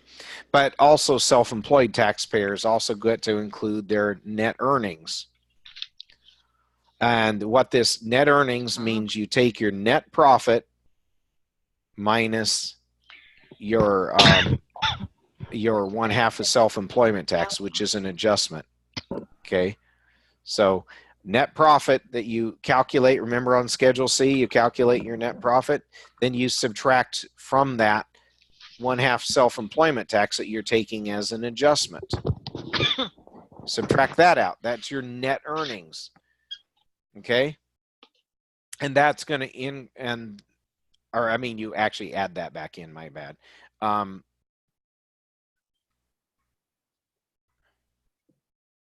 Let me just think about what they say. This is kind of said weird. Net earnings will increase the taxpayer's earned income. Oh, okay, there we go. Net earnings are going to increase the taxpayer's earned income. When all's said and done, here's what we're doing.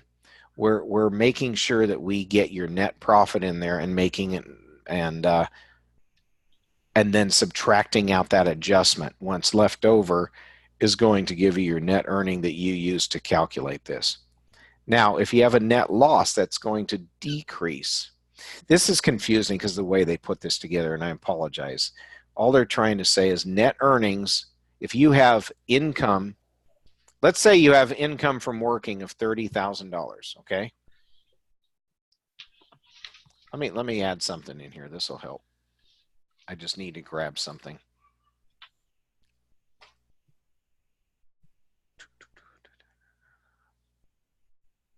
Text, there we go. This is what I was after. So I'm going to write some numbers up here. All right. So let's say I have $30,000 in wages. Okay. I have $5,000 net profit from a business. What's my total earned income for the earned income test here? 35,000. Yeah, that's right. Just add it together. Now let's say I take the same thing, but I had, instead of this, let me get rid of this part of it. But let's say I have a net loss. In other words, I lost money. What's my earned income? 25,000, sorry. 25,000. No, that's exactly right. You subtract it. That's all they're trying to say. I think this was very poorly worded. They're just saying you take your net earnings or your net loss. If you have net earnings, it's going to increase your whole earned income. If you have a net loss, it's going to decrease it. That's all it's trying to show to you. They stuck this in a parenthetical note, this part here, net profit. How do you get to net earnings? Net profit minus adjustments. Are we okay with that? I know that was a little weird the way they put that together, but yeah, I think it makes sense though. Okay. It is possible sometimes for those who are self-employed to have a net loss for income for the year, though, correct? Oh yeah. Oh yeah. Yep. Okay. They also call it negative income because it actually gets to decrease your other income. That's why they call it negative. Yeah. Okay. Absolutely. Okay, so that's the earned income test. Okay, you got to have earned income. You and your spouse, if you're married, both have to have it. You can have it from working, either for someone else or for yourself. Oops, let me get there. There we go. Here's an example. Bob's W-2, box 1, shows that he earned wages of $30,000. That was just coincidence. You can tell I've been through these slides, so certain numbers stuck in my head. He also has a net loss from self-employment of $75. He has no other income. Bob's earned income for the child and dependent care credit is the $30,000 minus the $75,000. So that leaves us with $29,925. That's an example of how we get there. So that's his earned income that he would use. Now let's talk about members of the armed forces as they're affected by this. Armed forces people can elect to include non-taxable combat pay. Where do you find non-taxable combat pay? Where do you find it reported, I mean?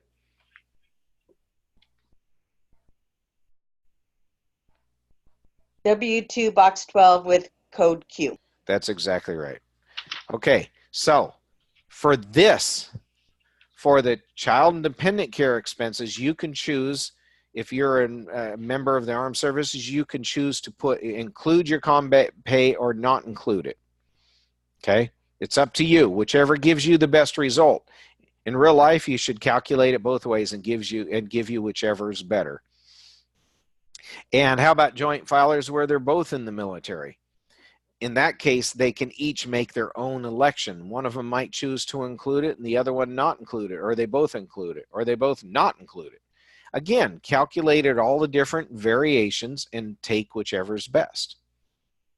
And that's all this is saying. Try it the different ways, take whichever's best. So here's what you need to know from this slide. Make sure that if there's code Q in box 12 of the W-2, that's non-taxable combat pay. They're not being regularly taxed on it, but they can choose to include it for the earned income test to determine whether or not and how much they get of the child and dependent care credit.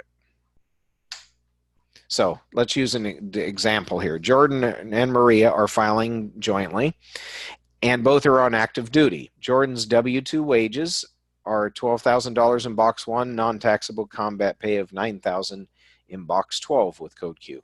Maria's W-2 wages shows $16,000 in box 1 and non-taxable combat pay of $4,000 in box 12.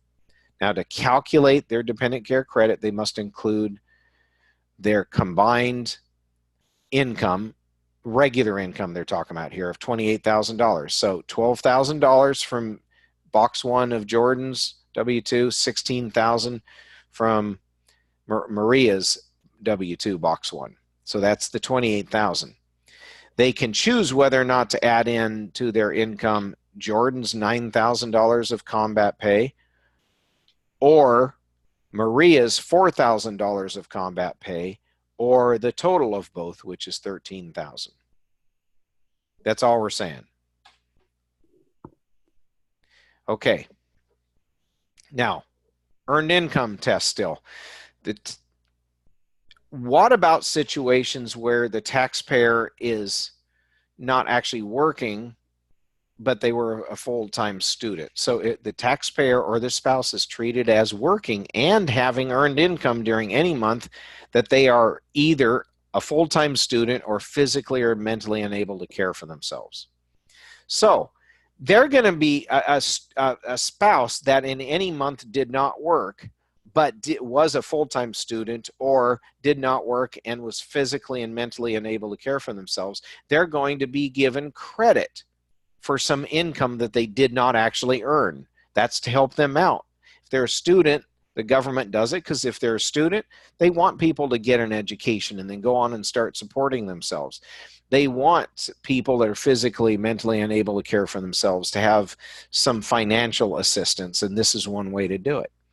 So if the taxpayer or the taxpayer's spouse is either a full-time student or physically, mentally unable to care for themselves, they are going to be treated as if they had been working and earning income. Now, this only applies in any month that the spouse or the taxpayer did not work. If they worked in the same month, like in July, if the spouse worked in July and then started college, it would be a weird time to start college, but started college in July also, they're not going to get accounted for the month of July. They count only the fact that they worked in the month of July. Okay? But let's say the spouse isn't working at all when September rolls around and she enrolls in college full-time. Now she's a full-time student. So applies only when the taxpayer's spouse for any 1 month is one or the other.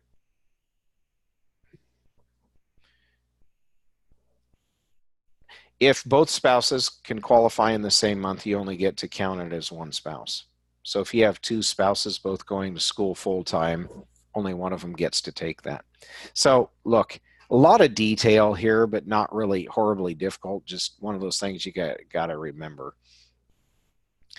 Earned income, they have to have earned income. We already know for this. So that's the big picture. Husband and wife, if they both have to have earned income if they're married. If you are a full-time student, you're going to be treated as if you worked, and you're going to be given some financial credit, which we'll talk about later for this. If you're physically, mentally unable to care for yourself, if during any 1 month you're able to work, you don't get to take this exception. And if both spouses qualify under one or both of these, then you only get to count it as for one spouse. To be a student, a taxpayer or spouse has to be a full-time student at a qualified school for some part of 5 calendar months during the year. Where have we seen that definition before? Of what it takes to be a student. It's very similar to the definition for a person who's a full-time student. I remember the dependency definition for a full-time student under 24. It's the same definition. Full-time student at a qualified school for 5 calendar months. It doesn't have to be consecutive, but the same thing that would qualify you as a dependent under age 24 full-time student will qualify you for this.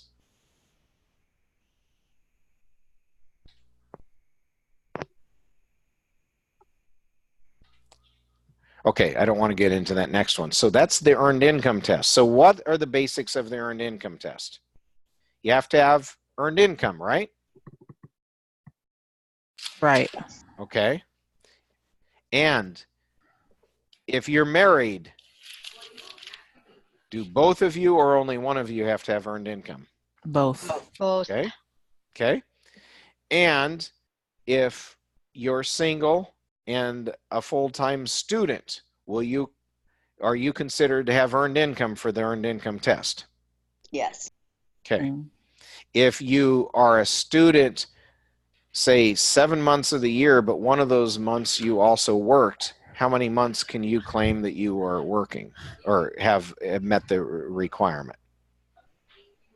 7 months during the year you went to college, but one of those months you also worked part-time. How many months do you meet the earned income test?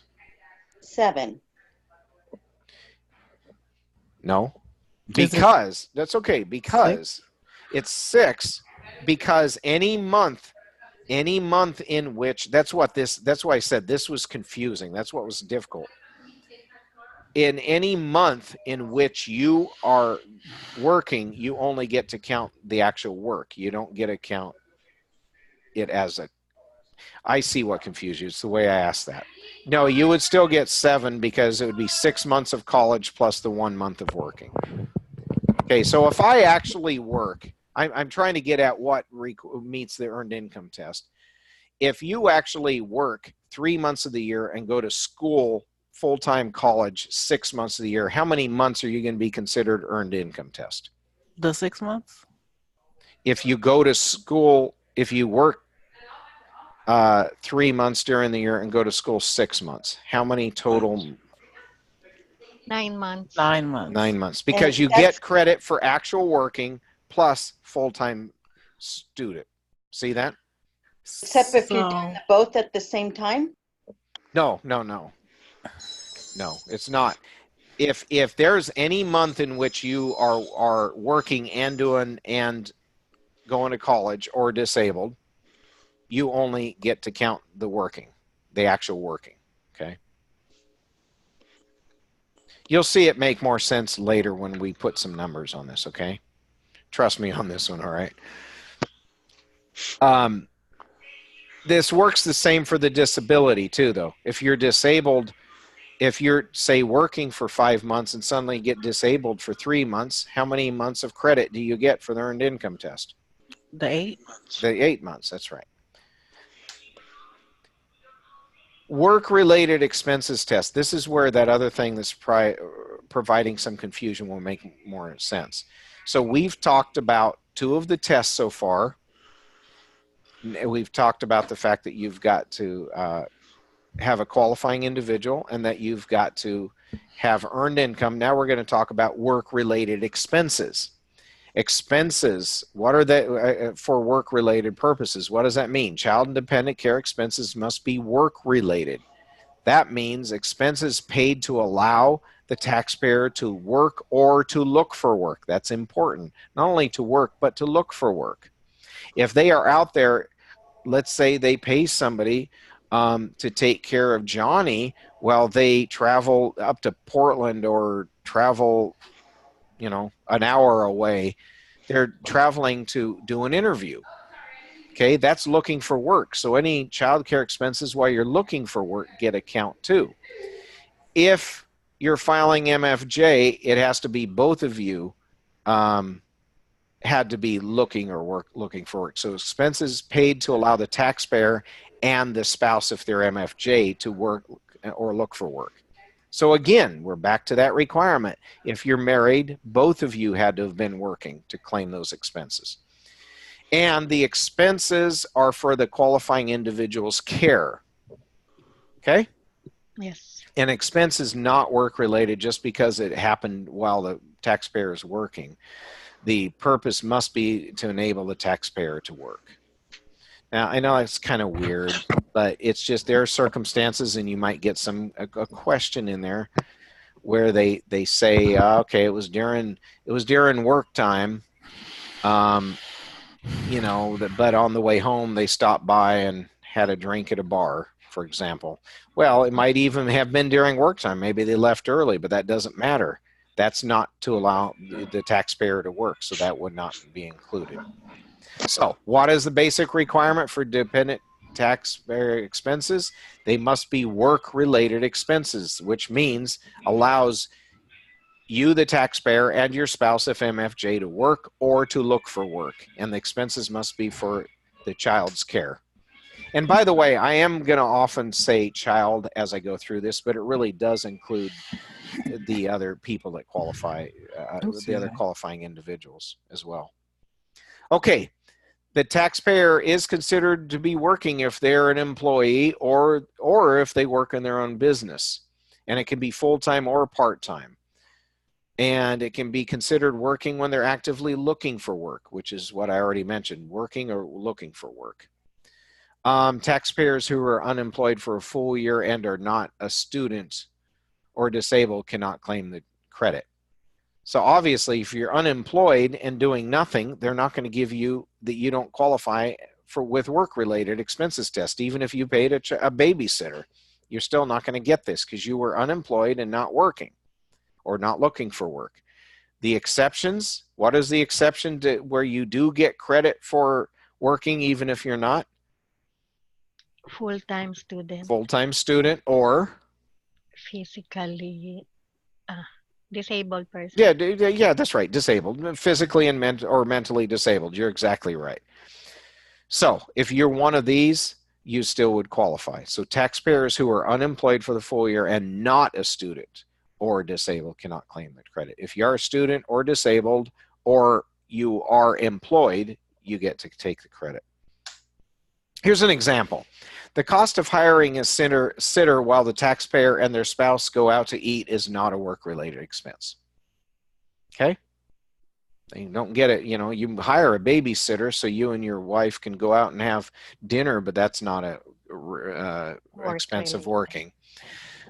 Let's look at the next one. The cost of hiring a sitter while the taxpayer or their spouse goes on a job interview is a work-related expense. Okay? So look at another example. If Katia, I don't know how to pronounce that, works all year and pays care expenses of $200 a month. So how much did she pay in a year? $2,400 for the year. All of her expenses are work-related. So if she works all year, pays that amount a month, and all of her expenses are work-related. However, okay, so all of those expenses are work-related. However, if Katia works or looks for work only 2 months during the year and pays $200 a month, her work-related expenses are limited to those 2 months. So how much does she get? 2 months times $200 a month for $400. So if she worked or looked for work for 6 months during the year, how much would she get? 200 times 6. Which is? 1,200. That's right. Exactly right. Perfect. Okay, so we're still talking about work-related expenses. Expenses do not have to be calculated on a daily basis when the taxpayer is on a short temporary absence from work, like they're on vacation or they're ill or something like that. So all we're saying is don't count short time absences as anything but still working.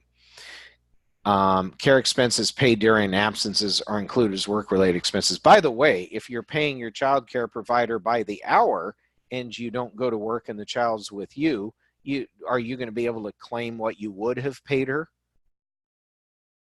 The care provider? Would you be able to claim what you would have claimed a care provider that you did not actually pay her because you didn't bring the child to daycare that day? No, you wouldn't, because you didn't actually pay it. What this is saying is in some circumstances, you might actually be paying them like a certain amount a week, but there was a day that you were sick. Well, you still had to pay it, so you still get credit for it. Okay? And short absences, usually the IRS looks at it as less than 2 weeks. If it was more than 2 weeks, they might. Doesn't mean they still wouldn't allow it, but it could be challenged. Okay, and the expenses have to be for the care of a qualifying individual. Taxpayers' expenses must be for the care of that individual to be work-related. So it has to be for the care. Here's the emphasis is on the word care of the individual.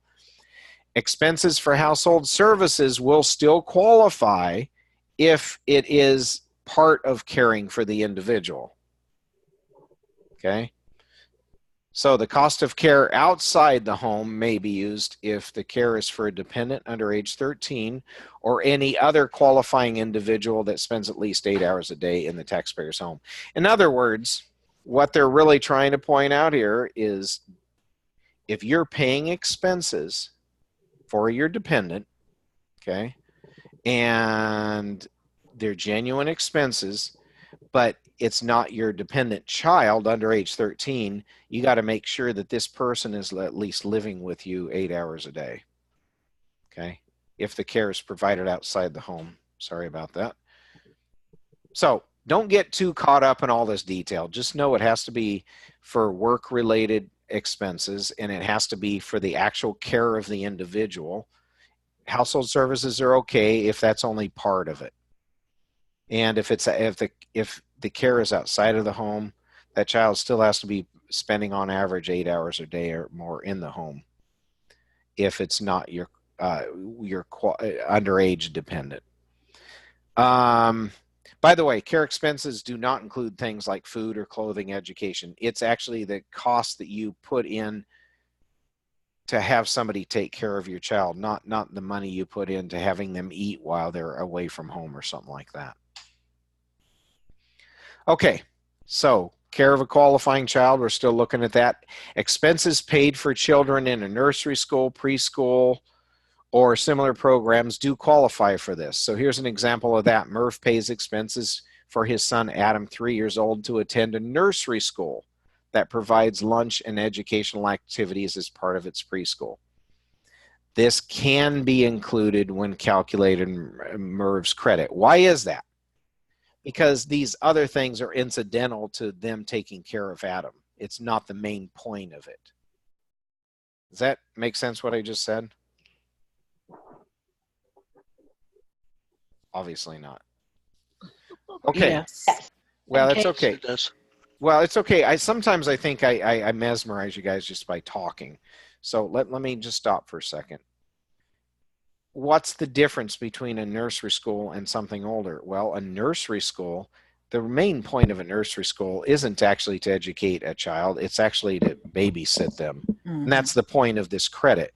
The fact that that nursery school also does a little bit of education and feeds the kids some lunch, that's incidental to it. So that's why. Now, look on the right side. Expenses paid for kindergarten or high level grade are not used to calculate the credit. So Lucy places her daughter, Anna, 10 years old, in a boarding school so Lucy can work full time. Only the portion of the boarding school expense that is for the care of Anna is a work-related expense. In other words, the part that you pay for the education from private tutors and such, you don't get to deduct that. She can include only the part of the expense that is separated from the cost of Anna's education. That's all. Okay, transportation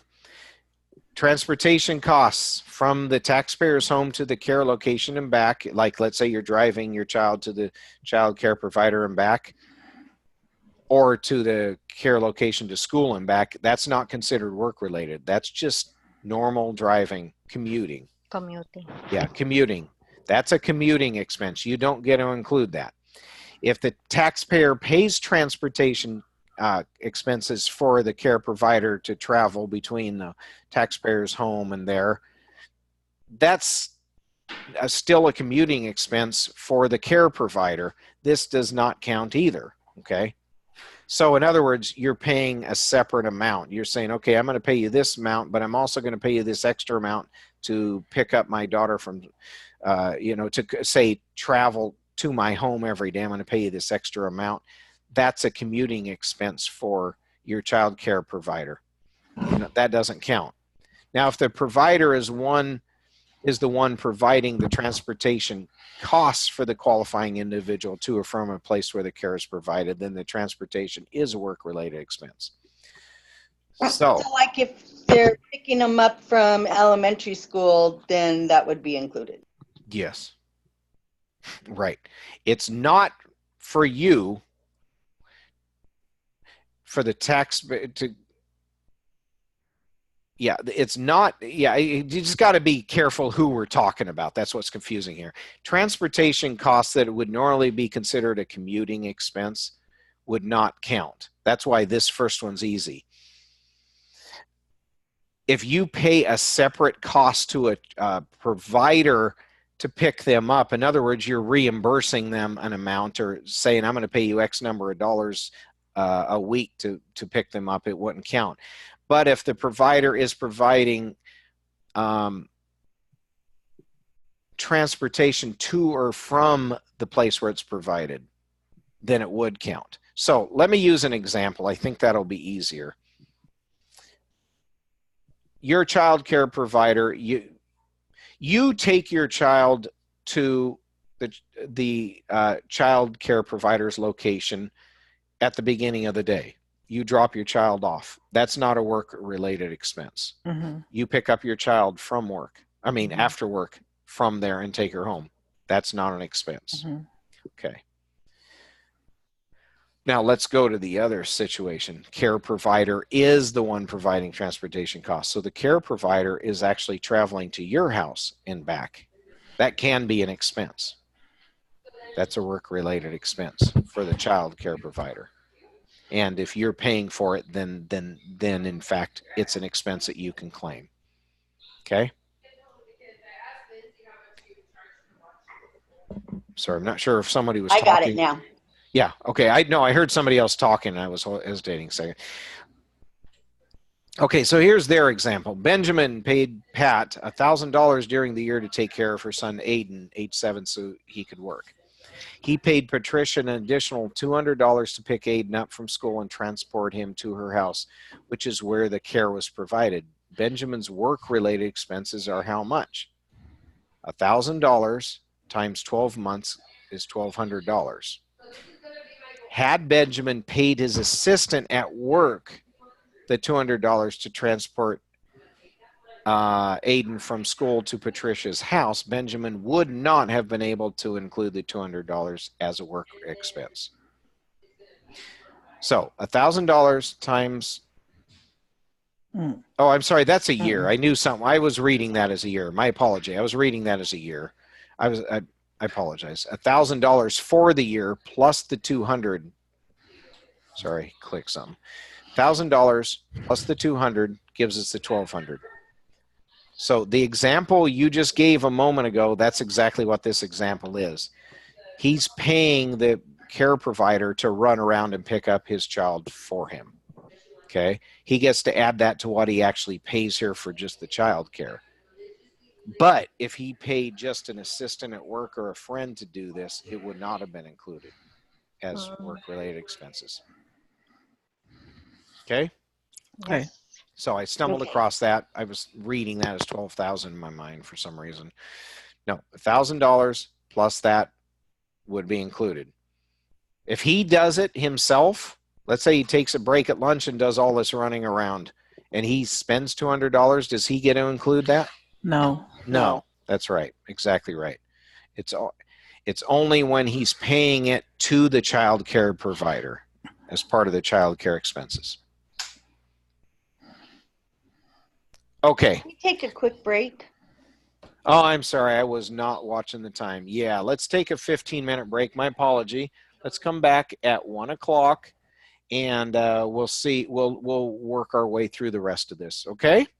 Okay. Okay. Okay. Sorry, guys. See you then. Sounds good. See everybody in 15. Okay, so everyone, we're back, and I want you to know we're just going to finish this section dealing with child and dependent care expenses, and we're not going to get to education expenses today because that's worth its own session next time. So What we're talking about here, remember we were talking about the different tests that are involved, and we're kind of delving deep into these tests. Do keep in mind while we're going through these, don't try to remember every single detail. Remember the main points and a few of the exceptions. That'll get you through a test, okay? So one of the things that we were talking about is work-related expense tests. What about payments to relatives and dependents? Work-related expenses do not include amounts that you would pay to your child who's under age 19 at the end of the year. Even if you don't claim them as a dependent, it doesn't matter. If it's your child under age 19, you don't get to claim those expenses.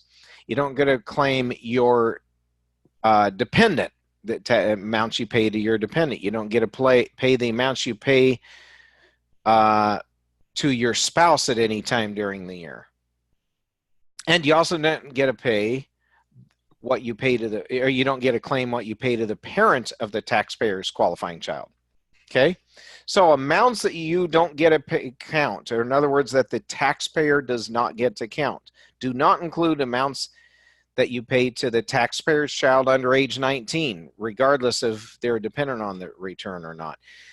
The amounts you that was paid to the taxpayer's dependent don't get a count. Amounts paid to the taxpayer's spouse don't get a count at any time during the year.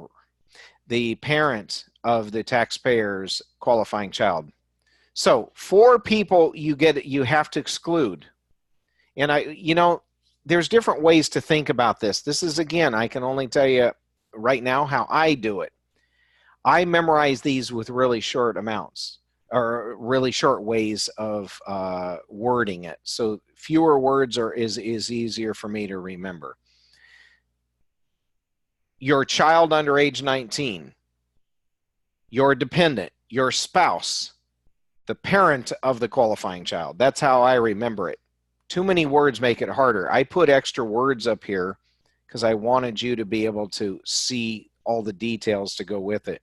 But to remember it, think of it I notice I'm saying taxpayer here, but I think it's easier to remember if you think, what do I get to include? Well, you can claim you cannot include, rather, your child, money you paid to your child under age 19, money you paid to your dependent, money you paid to your spouse, or money you paid to the parent of your qualifying child.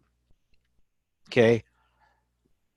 Now, any payments you make to other relatives that don't meet in this do qualify. That's okay. So a grandmother, even if they live and grandma can live in your home and you're paying her to take care of the kids, that absolutely qualifies. You can claim that because your grandma is not your child under age 19. It's not your dependent, as long as she's not your dependent, not your spouse, and not the parent of the qualifying child. Okay? And actually, that's it for work-related expense tests. So remember, we've gone through 3 of the 5 tests we got to be worried about. Does anybody remember what the first test is for child and dependent care expenses? Qualifying child test. Oh, actually, it's the qualifying person. They don't call it qualifying child because it doesn't have to be a qualifying child. Could even be a qualifying relative in some circumstances. So the qualifying person test. Or qualifying individual test. Yes, you're right. Individual, yeah. Right. So qualifying individual test. What's the next test? Earned income test. Earned income test. And then what's the third test? Work-related expense test. Yep, that's it. So, in short, who is a qualifying individual for this? It doesn't have to have every detail. Just give me the big ones.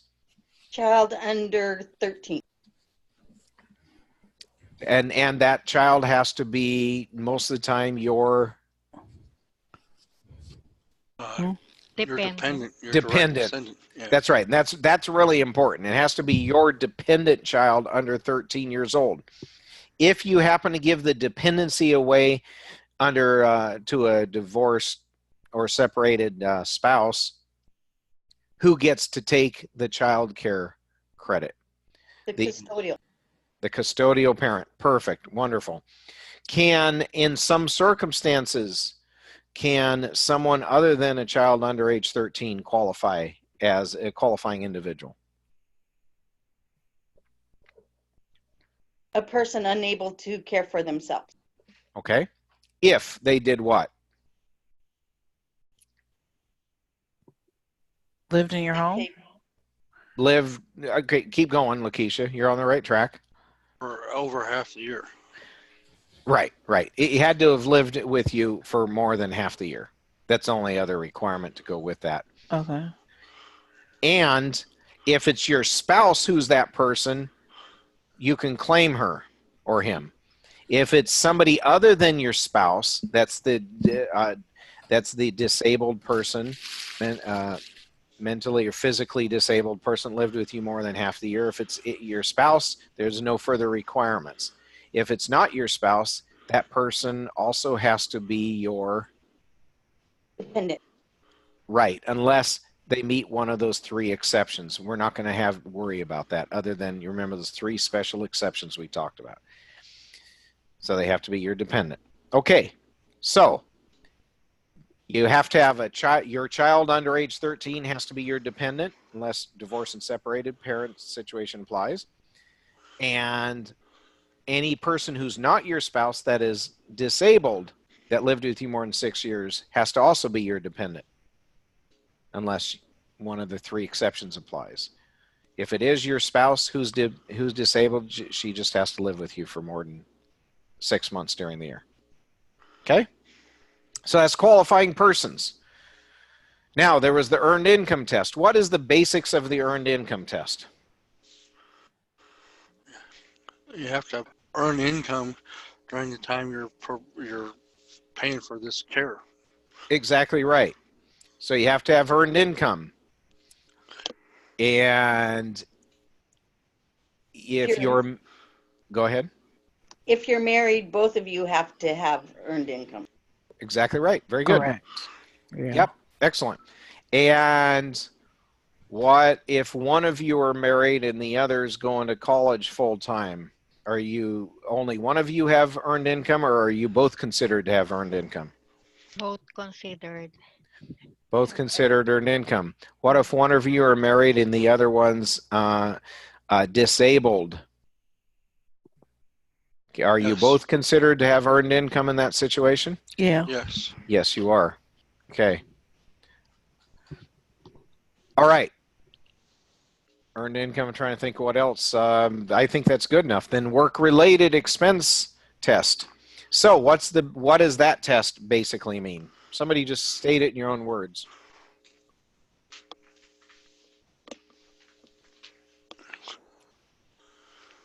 For working or looking for work. Right. Okay. Flesh that out a little bit more for me, Lisa. What's the whole test say about it? In your own words. I'm not looking for textbook definitions. I don't remember. Okay. Work-related expense test. Just think about what that means. The child care expenses you pay had to have been so you could work or look for work. That's all I was after. So the work or look for more to that you wanted. Sorry. Well, yeah, I got you. I understood that. That's why I was having to help you, because sometimes it's hard to know what I'm after. Look, that's all it is. Your expenses that you're paying, this part of the test just says, okay, you're working. We get that. So you're meeting that other test. But now the expenses you pay have to deal with you being able to work or look for work. If you're looking for work, do you get to take the expenses that you pay for childcare? Yes. Okay. If you are going to college, are you going to be able to take the expenses that you pay while you're going to college for childcare, the expenses for childcare? Yes. Okay. Mm-hmm. Are you going to be able to considered working if you're going to school? Yep. No, that's exactly right. And I got to get off this one for a minute. And if you are paying your 17-year-old daughter over the summer to pay for or to take care of the younger kids, are you going to be able to take those expenses? No. No. Why not? She's your Because she's daughter. Under age 19. That's right. She's your dependent. It's your dependent. Is your child under age 19. She might be your dependent too. So you might have a dependent that's 20 years old and you're paying that person to care for your child. Can you claim that? No. No. Taxpayers dependent. Can you ever claim pay your wife or your husband to care for the children and claim that as an expense? No. Not a wife or husband, but you can claim other people who are related to you. Absolutely, you can. Like your parents. Yep. No, that's exactly right. Okay, I think you guys got it. So those are the three big ones I wanted you to remember. The next test is really simple. They call it a joint return test. I call it the no MFS test. That's all it is. No MFS. Does anybody see a pattern with MFS being a problem in a tax return? That kind of not good. No, over and over Get any again. benefits, yeah. Well, I mean, there are it's like some. being single, essentially. There are some. We just talked about one today where MFS had no effect on it. What did we talk about today? What was the credit we talked about earlier today? Child tax credit? Child tax credit. That's not one of the requirements for the child tax credit. There is a few that you get away with, but not many. So, but you see a pattern here. No MFS. If you're filing separately from your spouse and you're married, then you are not going to be able to take the child care credit. However, if you qualify for it, you might be married, but you actually were considered unmarried for head of household purposes, and you're able to file as head of household, can you take it? Yes. Yes, absolutely. That makes sense to everyone? I heard. Remember head of household requirements. This is another thing you should go back and really get to know. I gave you a sheet on head of household. If you are filing head of household, one of the requirements is you got to either be unmarried, in other words, single, or considered unmarried, even if you're actually married. You got to meet certain requirements to get there. But if you meet those requirements, you might still, even though you're married, qualify to file as head of household. And if you can qualify to file as head of household, you're going to be able to, if you're going to be able to qualify as head of household, you're still going to be able to take the test, take this credit. Now, what happens in a situation where the taxpayer's spouse dies during the year and the taxpayer does not remarry? They generally must file a joint return to claim the dependent care credit. That's really all I want you to remember. Generally, they're going to have to file a joint return. Remember, when your spouse dies, this goes back to the first couple of sessions. When your spouse dies during the year, how do you normally file for that year? Jointly. Mm-hmm. And that's what in most situations, you're going to have to file jointly to get this credit. Okay. That's all I'm really interested in on that. Then the last test I told you was the provider identification test. And if you recall, I said this really isn't a test. This is just a requirement of what needs to be on the return. The provider is the child care provider. They have to provide certain identifying information for themselves. What information do they have to provide? They have to provide their name. They have to provide their address. Now, that's the address where the care took place. So if they did it at their own home, that'd be at their own home. If they're a professional care agency, it'll be some building where they're doing it. They have to provide their social security number or their EIN. What's an EIN? Employer identification number. Employer identification number. So if it's a business, that's a formal business that's organized, it's going to have an EIN. If it's just an individual like grandma or a friend of yours is taking care of Johnny, then they're going to have a social security number. They have to provide that. And then you have to provide the amount that you paid. Okay. And of course, whenever you provide an amount on anything on a tax return, whether it's for this credit or anything else, do you need to keep some kind of record to prove that you actually paid it? Nope. Yeah, of course you do. All right. Right. So this is required. The child care provider is required to give their identification number. The only exception to that is if you have a tax-exempt organization. Like, for instance, maybe your local church for low-income people does free child care to help them out, in which case you do what this example shows, that you'd write in tax-exempt in its place. In all other situations, for you to claim this credit, you need to put that in there, and they are required, they meaning the child care provider is required to give that to you. Now, you can ask for that information using a Form W-10.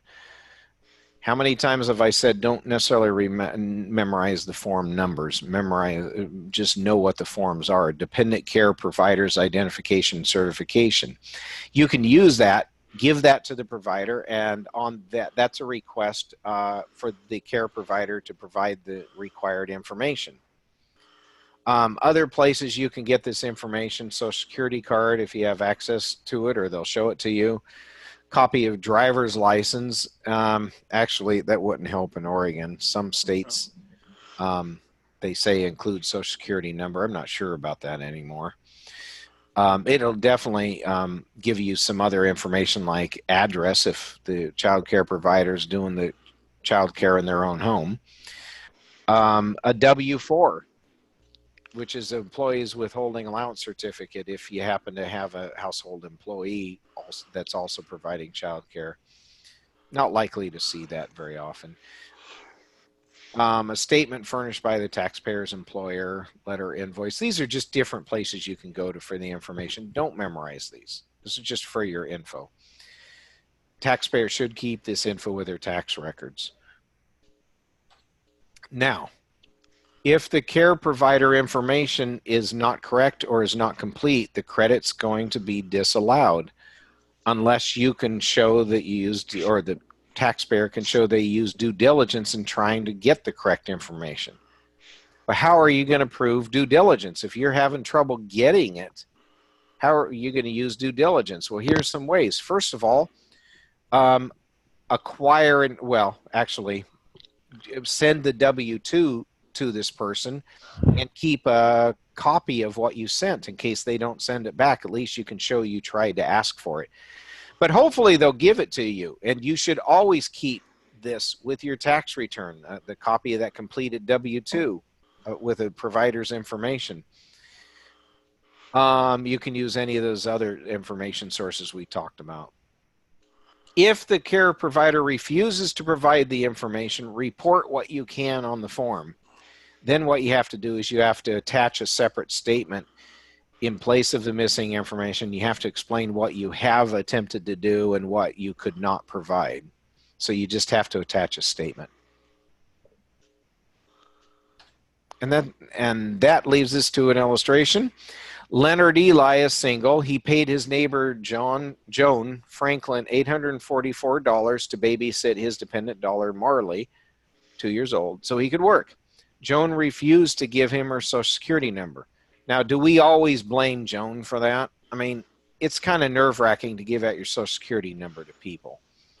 And not everyone wants to get it. So this is a realistic scenario here. Joan refused to give him her Social Security number. Well, Leonard went ahead and filled out the form 2441. That's the form you have to fill out to take child and dependent care credit. And then in the correct part where you're supposed to report the information, he writes see attached statement. See under identifying number, see attached statement. Okay. And then he just on the attached statement, he just writes down what he did trying to get that and then he couldn't get it. And then the IRS can, believe it or not, decide whether or not to give you the credit. They can still refuse it. They could also go to this person. They could also accept it and go to this person and ask them if they reported it as income. Because you know, this 844 is taxable as taxable income to Joan. Okay. So how to calculate it? First of all, you only use the work-related expenses that were paid by the end of the tax year.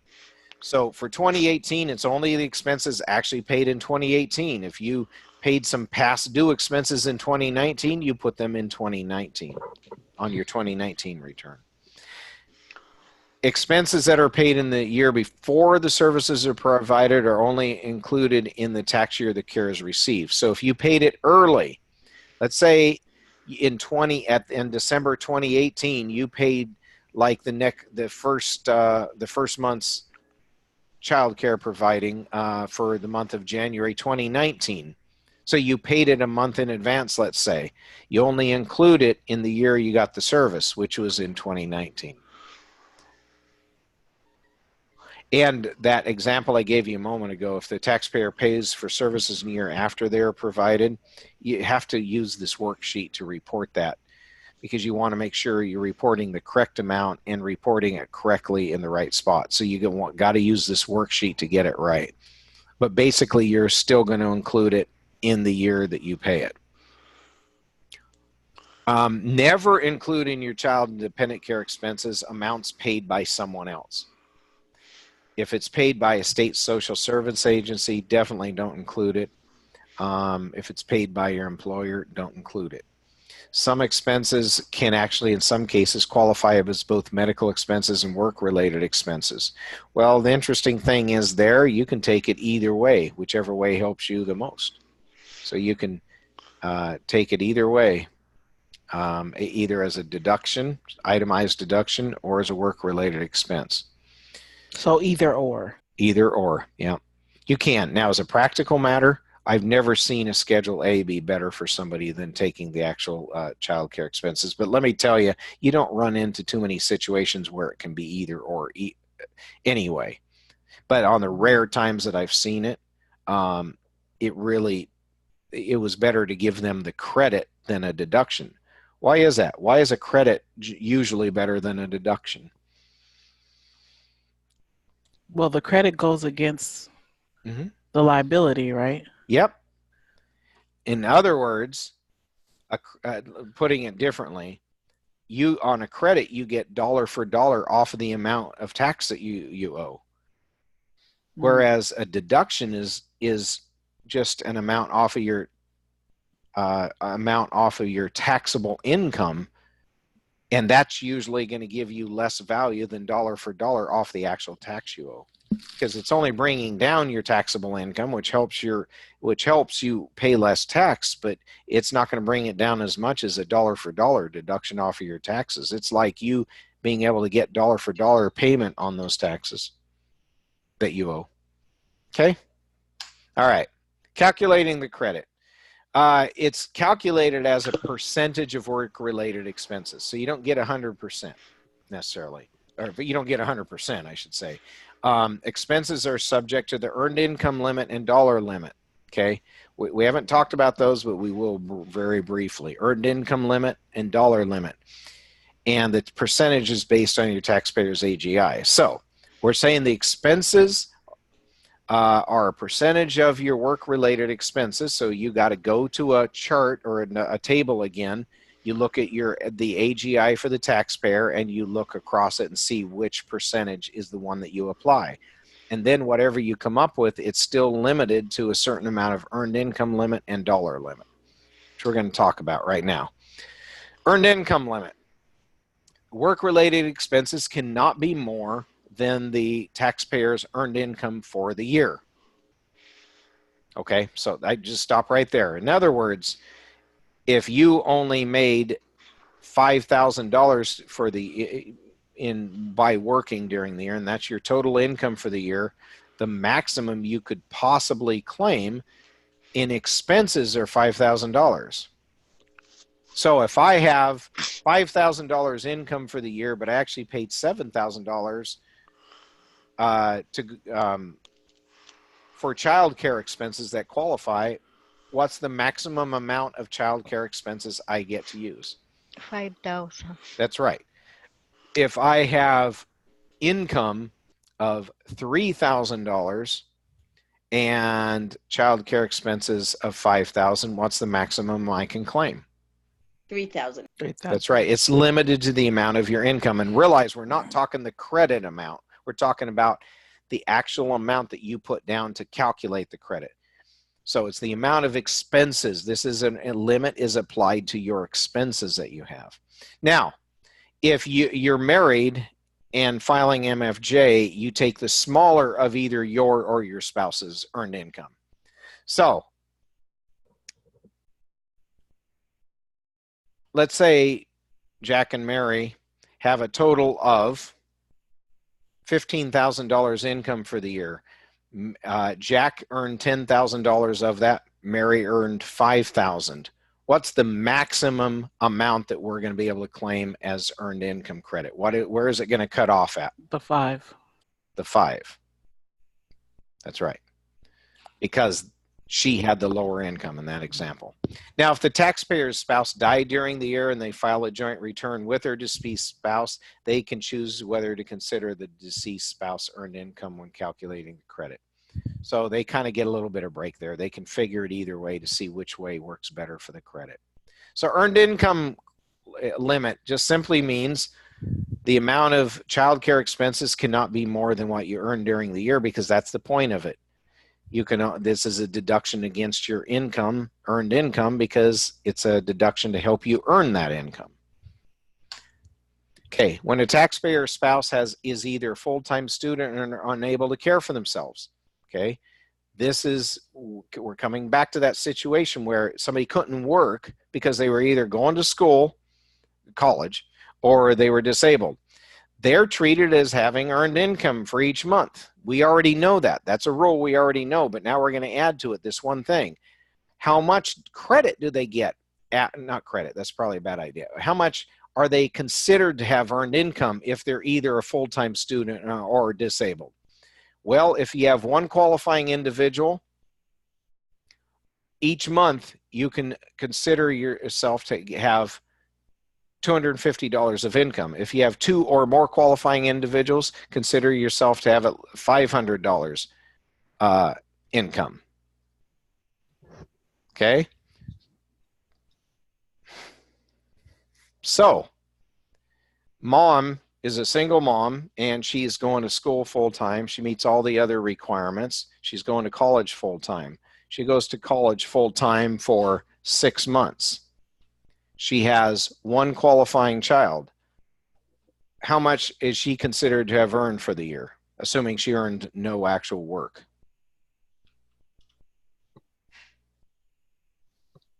$250 For the year. for the year. Yeah. That amount is per month. Okay. Everyone do the math. 6 months, she went to school full-time, didn't work at all the rest of the year. 6 months, she went to school full-time, paid child care expenses. How much credit is she, I keep saying the whole year, right? $3,000? 1,500. 6 months, she went So to she only school. gets half, the half that she 1,500. worked or the half that she No, she did not. Okay, let me start over because apparently it was confused. Okay. She did not work at all during the year. Oh, That's what okay. I'm saying. She went to school 6 months during the year. Mm-hmm. Okay. She has one qualifying child. What's the maximum amount she could possibly claim? $1,500. That's So exactly right. $250 times 6 months. That's right. Exactly. That she's in school. Right. That's exactly right. Now let's say same scenario, except she's not head of household. She's married, filing jointly with her husband. Her husband earned $20,000. Together, between husband and her that went to school for 6 months during the year, what is the total amount maximum that they could possibly claim as expenses? In theory.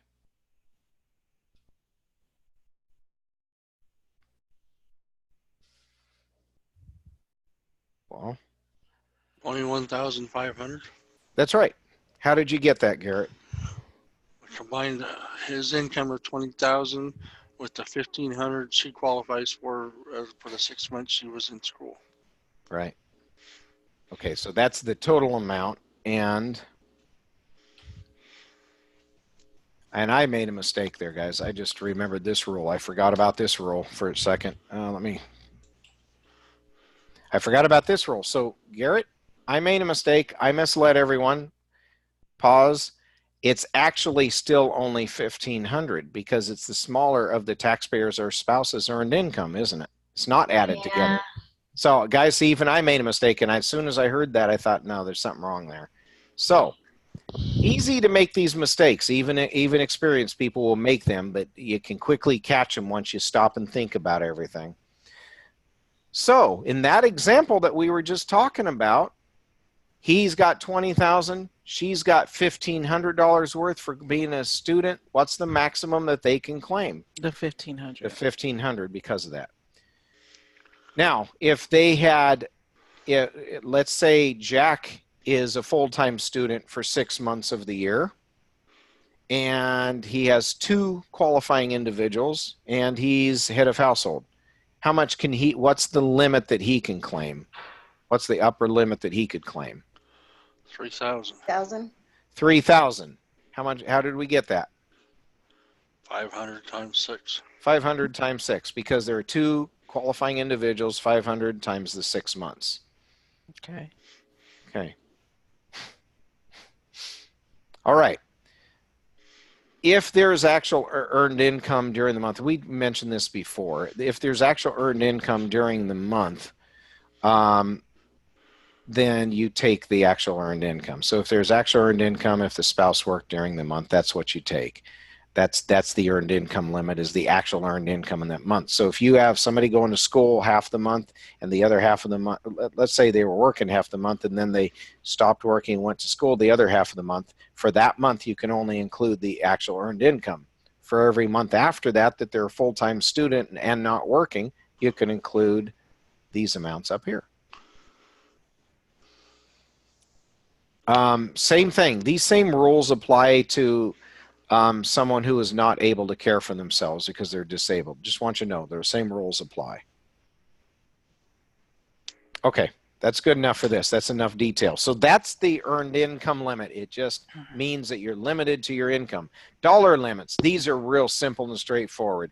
There is also a dollar limit for this. The credit is, okay, the yearly dollar limit for this credit is $3,000 for one individual or $6,000 for 2 or more individuals. The dollar limit stays the same regardless of how long the taxpayer has a qualifying child for the year. So let's look at an example.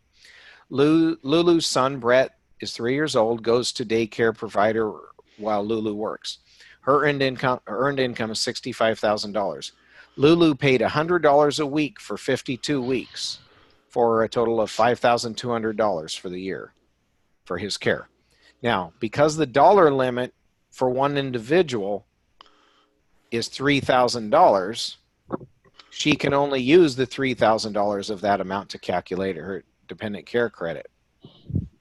So what we're saying is anything over $3,000 for one individual or $6,000 for 2 or more individuals, you don't get a count. So what are the 2 limits that we got to put on the expenses that you're allowed to use? You've got the 3,000 and the 6,000 for That's 2 right. or more individuals. That's right. So that's the dollar limit. So we have two types of limits. Ignore this for a second. We have 2 types of limits now. What are the 2 limits on the child care expenses that you can claim? There's a limit on Earned income. Earned income, and the limit on the Dollar limit. dollar limit. So earned income limit and dollar limit. What is somebody summarize for me what the earned income limit says? That you can only claim up to the amount that you earned or the lesser of the spouse's income. That's right. That's exactly right. And what amounts do you get if you're considered either disabled or Full-time. I'm trying to say either disabled or full-time student? What are the amounts that you can? 250. for, per month. okay, One but for child. what? For one For- child and For married filing jointly, 500. no, it has nothing to do with married filing jointly. Ah, 500 for 2 or more dependents. Okay, it's okay. okay. Keep this straight. This is really important. That's why we're going over it. It has nothing to do with married filing jointly. $250 for one child, One child. $500 for 2 or more. Per month. And that's right. So $250 for one child, $500 for 2 or more. That's the amount that you get to assume or pretend is income for you if you're either a full-time student or disabled. That's what's important about that, okay? Okay, and then the dollar limits. What are the $2 limits? 3,000 and 6,000. 3,000 for One child. and 6,000 for 2 or more Perfect. qualifying. That's exactly right.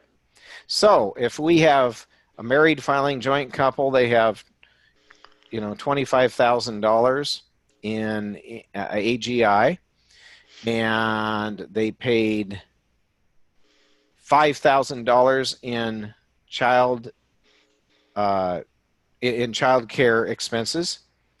How much can they use to calculate their credit? How many children? Yeah. I'm sorry, 2 children.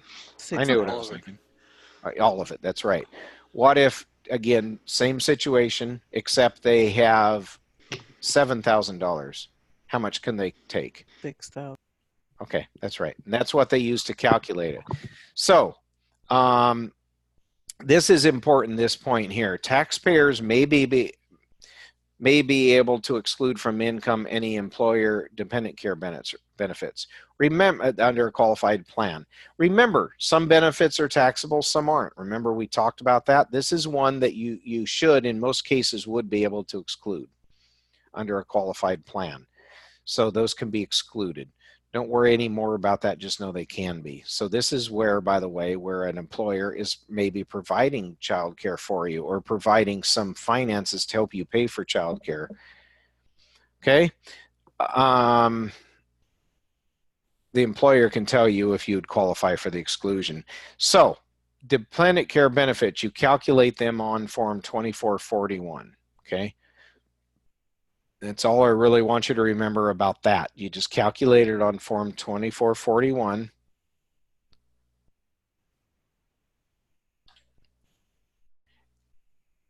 And then what you do is you enter the amounts on Schedule 3. So you calculate it on Form 2441. You enter it on Schedule 3 of the Form 1040, which line?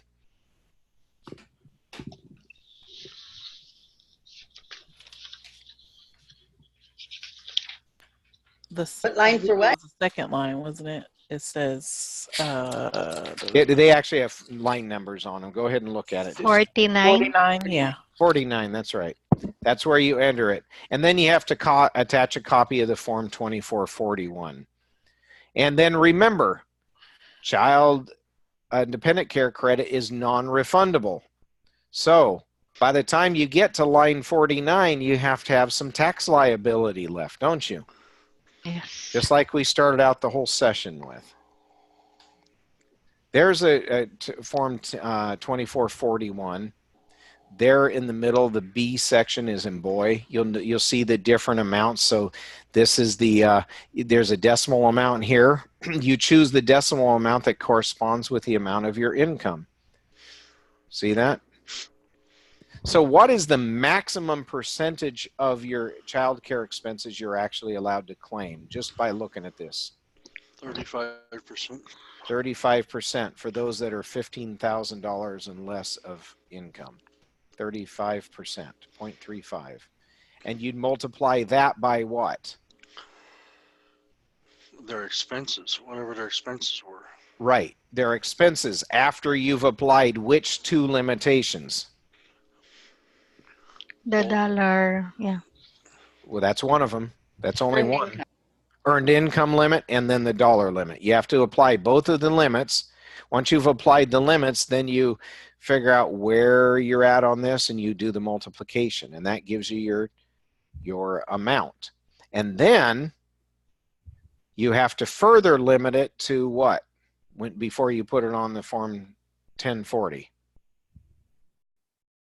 Your Tax tax liability? Liability. Tax liability, that's right. I'm going to let you know, realistically, this form does help you do that. You're just not seeing the whole form. So let's look at an example. Fred's child independent care credit is $200. So this is the actual credit. We're not talking his expenses. The actual credit is $200 before considering his tax liability. His tax liability is $71. His child independent care credit is limited to $71. That's exactly what we've covered. So let's do some practice. For child independent care credit requirements, Trevor is not considered to be working if he is which of the following?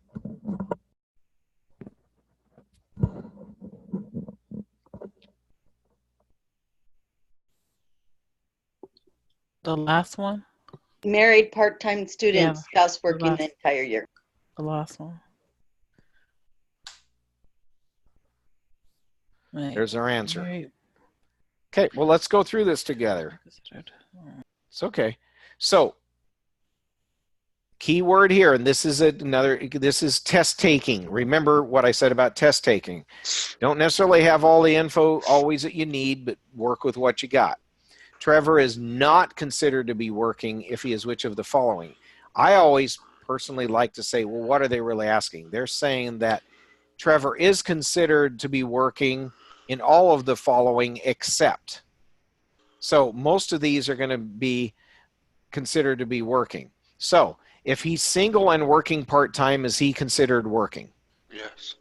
Okay, so that's not the answer then. If he's single and working in his own business the whole year, is he considered working for this purpose? Yes. Okay, let's jump down the last one. If he's a married full-time student, spouse is working the entire year, are they considered working? Yes. Okay, This is the full year. Okay. right. Married part. Okay.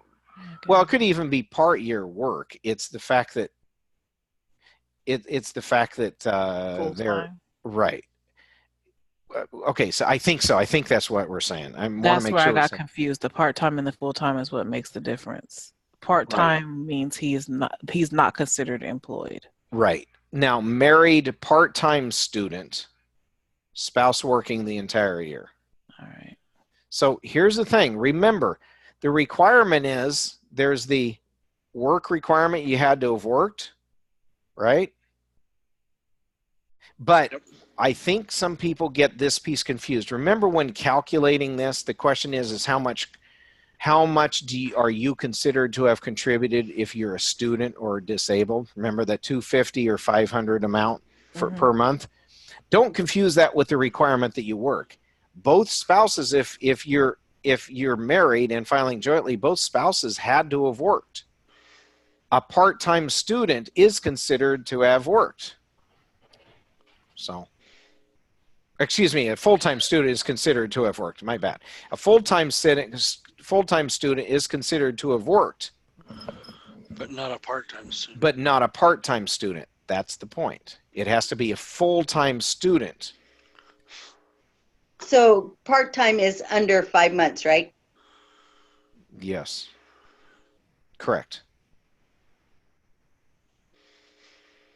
Yeah. And then again, that amount you add in for the earned income limit.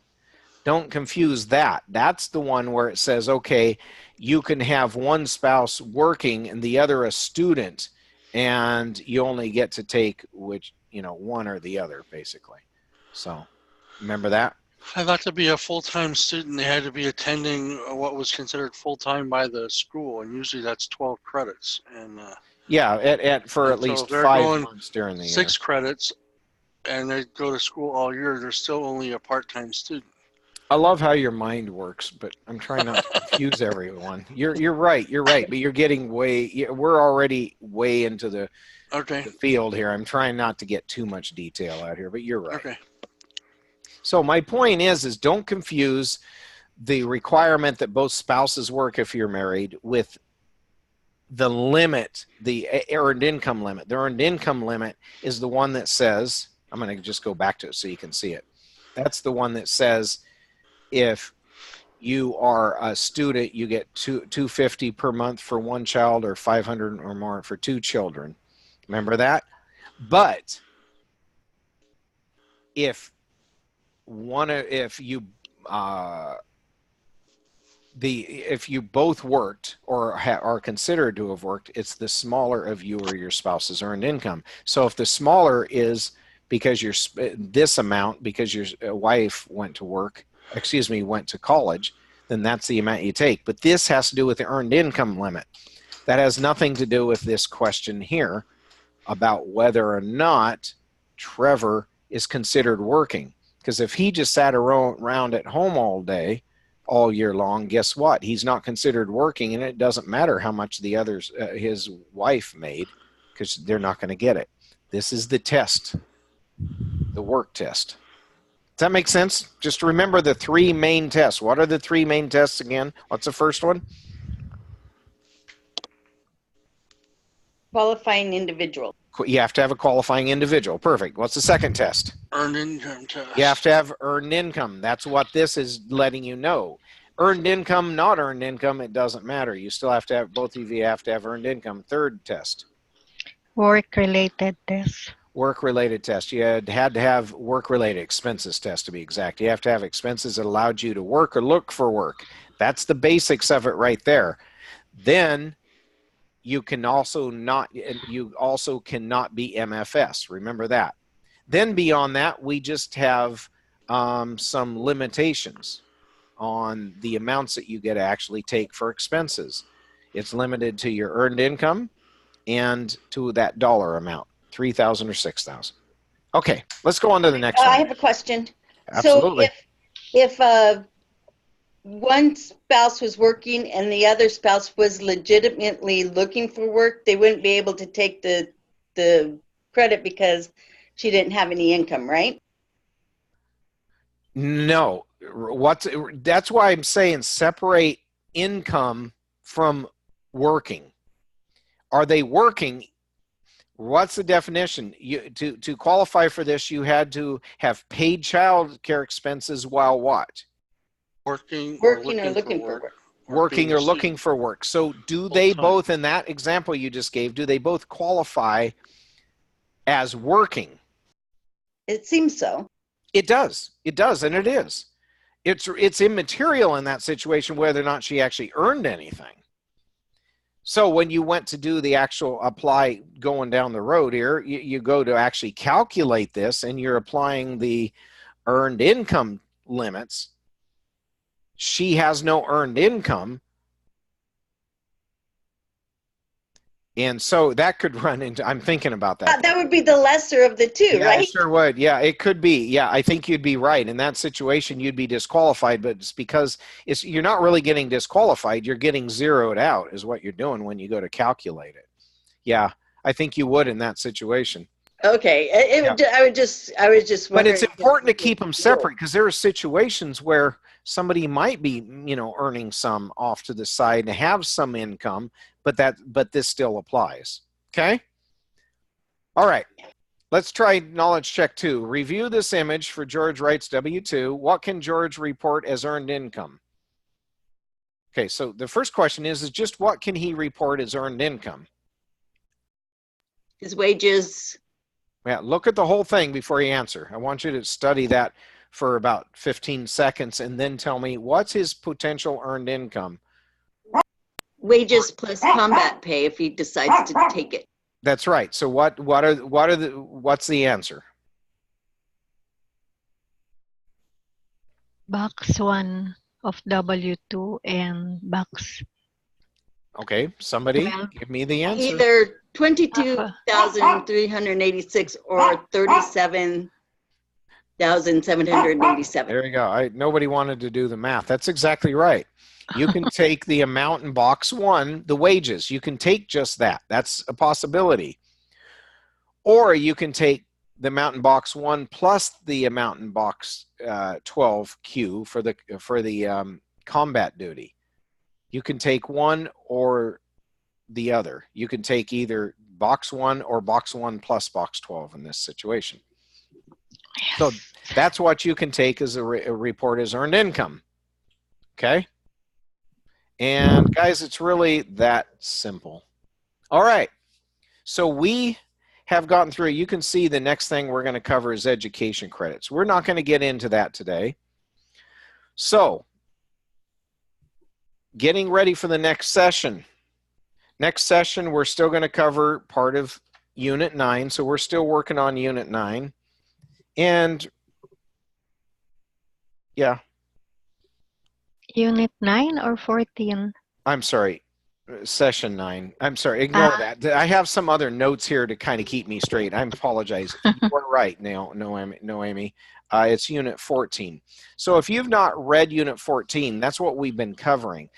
I'm going to ask you during this break between now and a week from now when we get back together, I'm going to ask you to get caught up in all of your reading. At the end of each chapter reading, there's like 10 or so questions. I want you to go through those on each one and get those till you got them down. Then those of you that are buying it, and I'm really encouraging to, I would get online to Passkey, buy that, and start going through each unit, the online questions that are available for each unit. Keep practicing yourself, testing yourself. Once you get to those, once you get 80% or better, move on to the next unit. Try to get all that caught up. And then next time we're going to talk about, I'm going to tell you what's coming next. We're going to talk about the education credits. And those are kind of involved. They're really good. They're commonsensical, but there's a lot of rules involved. So we're going to talk about that. And then we're going to talk about the savers credit, which is the short way of describing the retirement savings contribution credit, which is on line 15.1 of the non-refundable credits. And then we're going to start talking about the earned income tax credit, which is a refundable credit. So that's kind of what we're spending the next session on, are those things right there. Okay. So you have lots of time to get caught up and everything. So just before I turn you loose, does anybody have any questions about refundable, non-refundable credits, refundable credits? These are the things we covered today: non-refundable credits, refundable credits, and then specifically child tax credit, additional child tax credit, or other dependent credit, or the one we just talked about, which is the child and dependent care credit. Any questions or comments that you want to cover about that? No, I think I got that. Okay. Okay. So guys, one thing I'd ask is that y'all help each other. Like poor Tina, I don't know what happened. She was having some problems with her computer, so she had to cut out, and she was never able to get back on, it looks like. Look, guys, help each other through this. It really would probably do you wonders to start reaching out to each other, asking for each other's phone numbers. I can't give you somebody else's phone number, but you could ask even through the chat session while we're on there for other people's phone numbers, you know. And so I would highly encourage you guys to do that. I want you to know too, let's say Lisa and Lakeisha wanted to kind of have their own powwow about something, talk it out. Guys, you can use this website right here. The two of you maybe at 6 o'clock, 7 o'clock tonight decide, hey, I call each other, hey, I'd like to work on this. The two of you can log into Zoom right here, right now, and talk to each other on this Zoom meeting room. And so that could really help you too. So I'm asking you guys, for your sake, start reaching out, start using each other as tools to help each other study. Okay? Okay. All right. So enough of that. Any other questions or comments before I let you go? The only thing I really have to say, James, there were some handouts that were given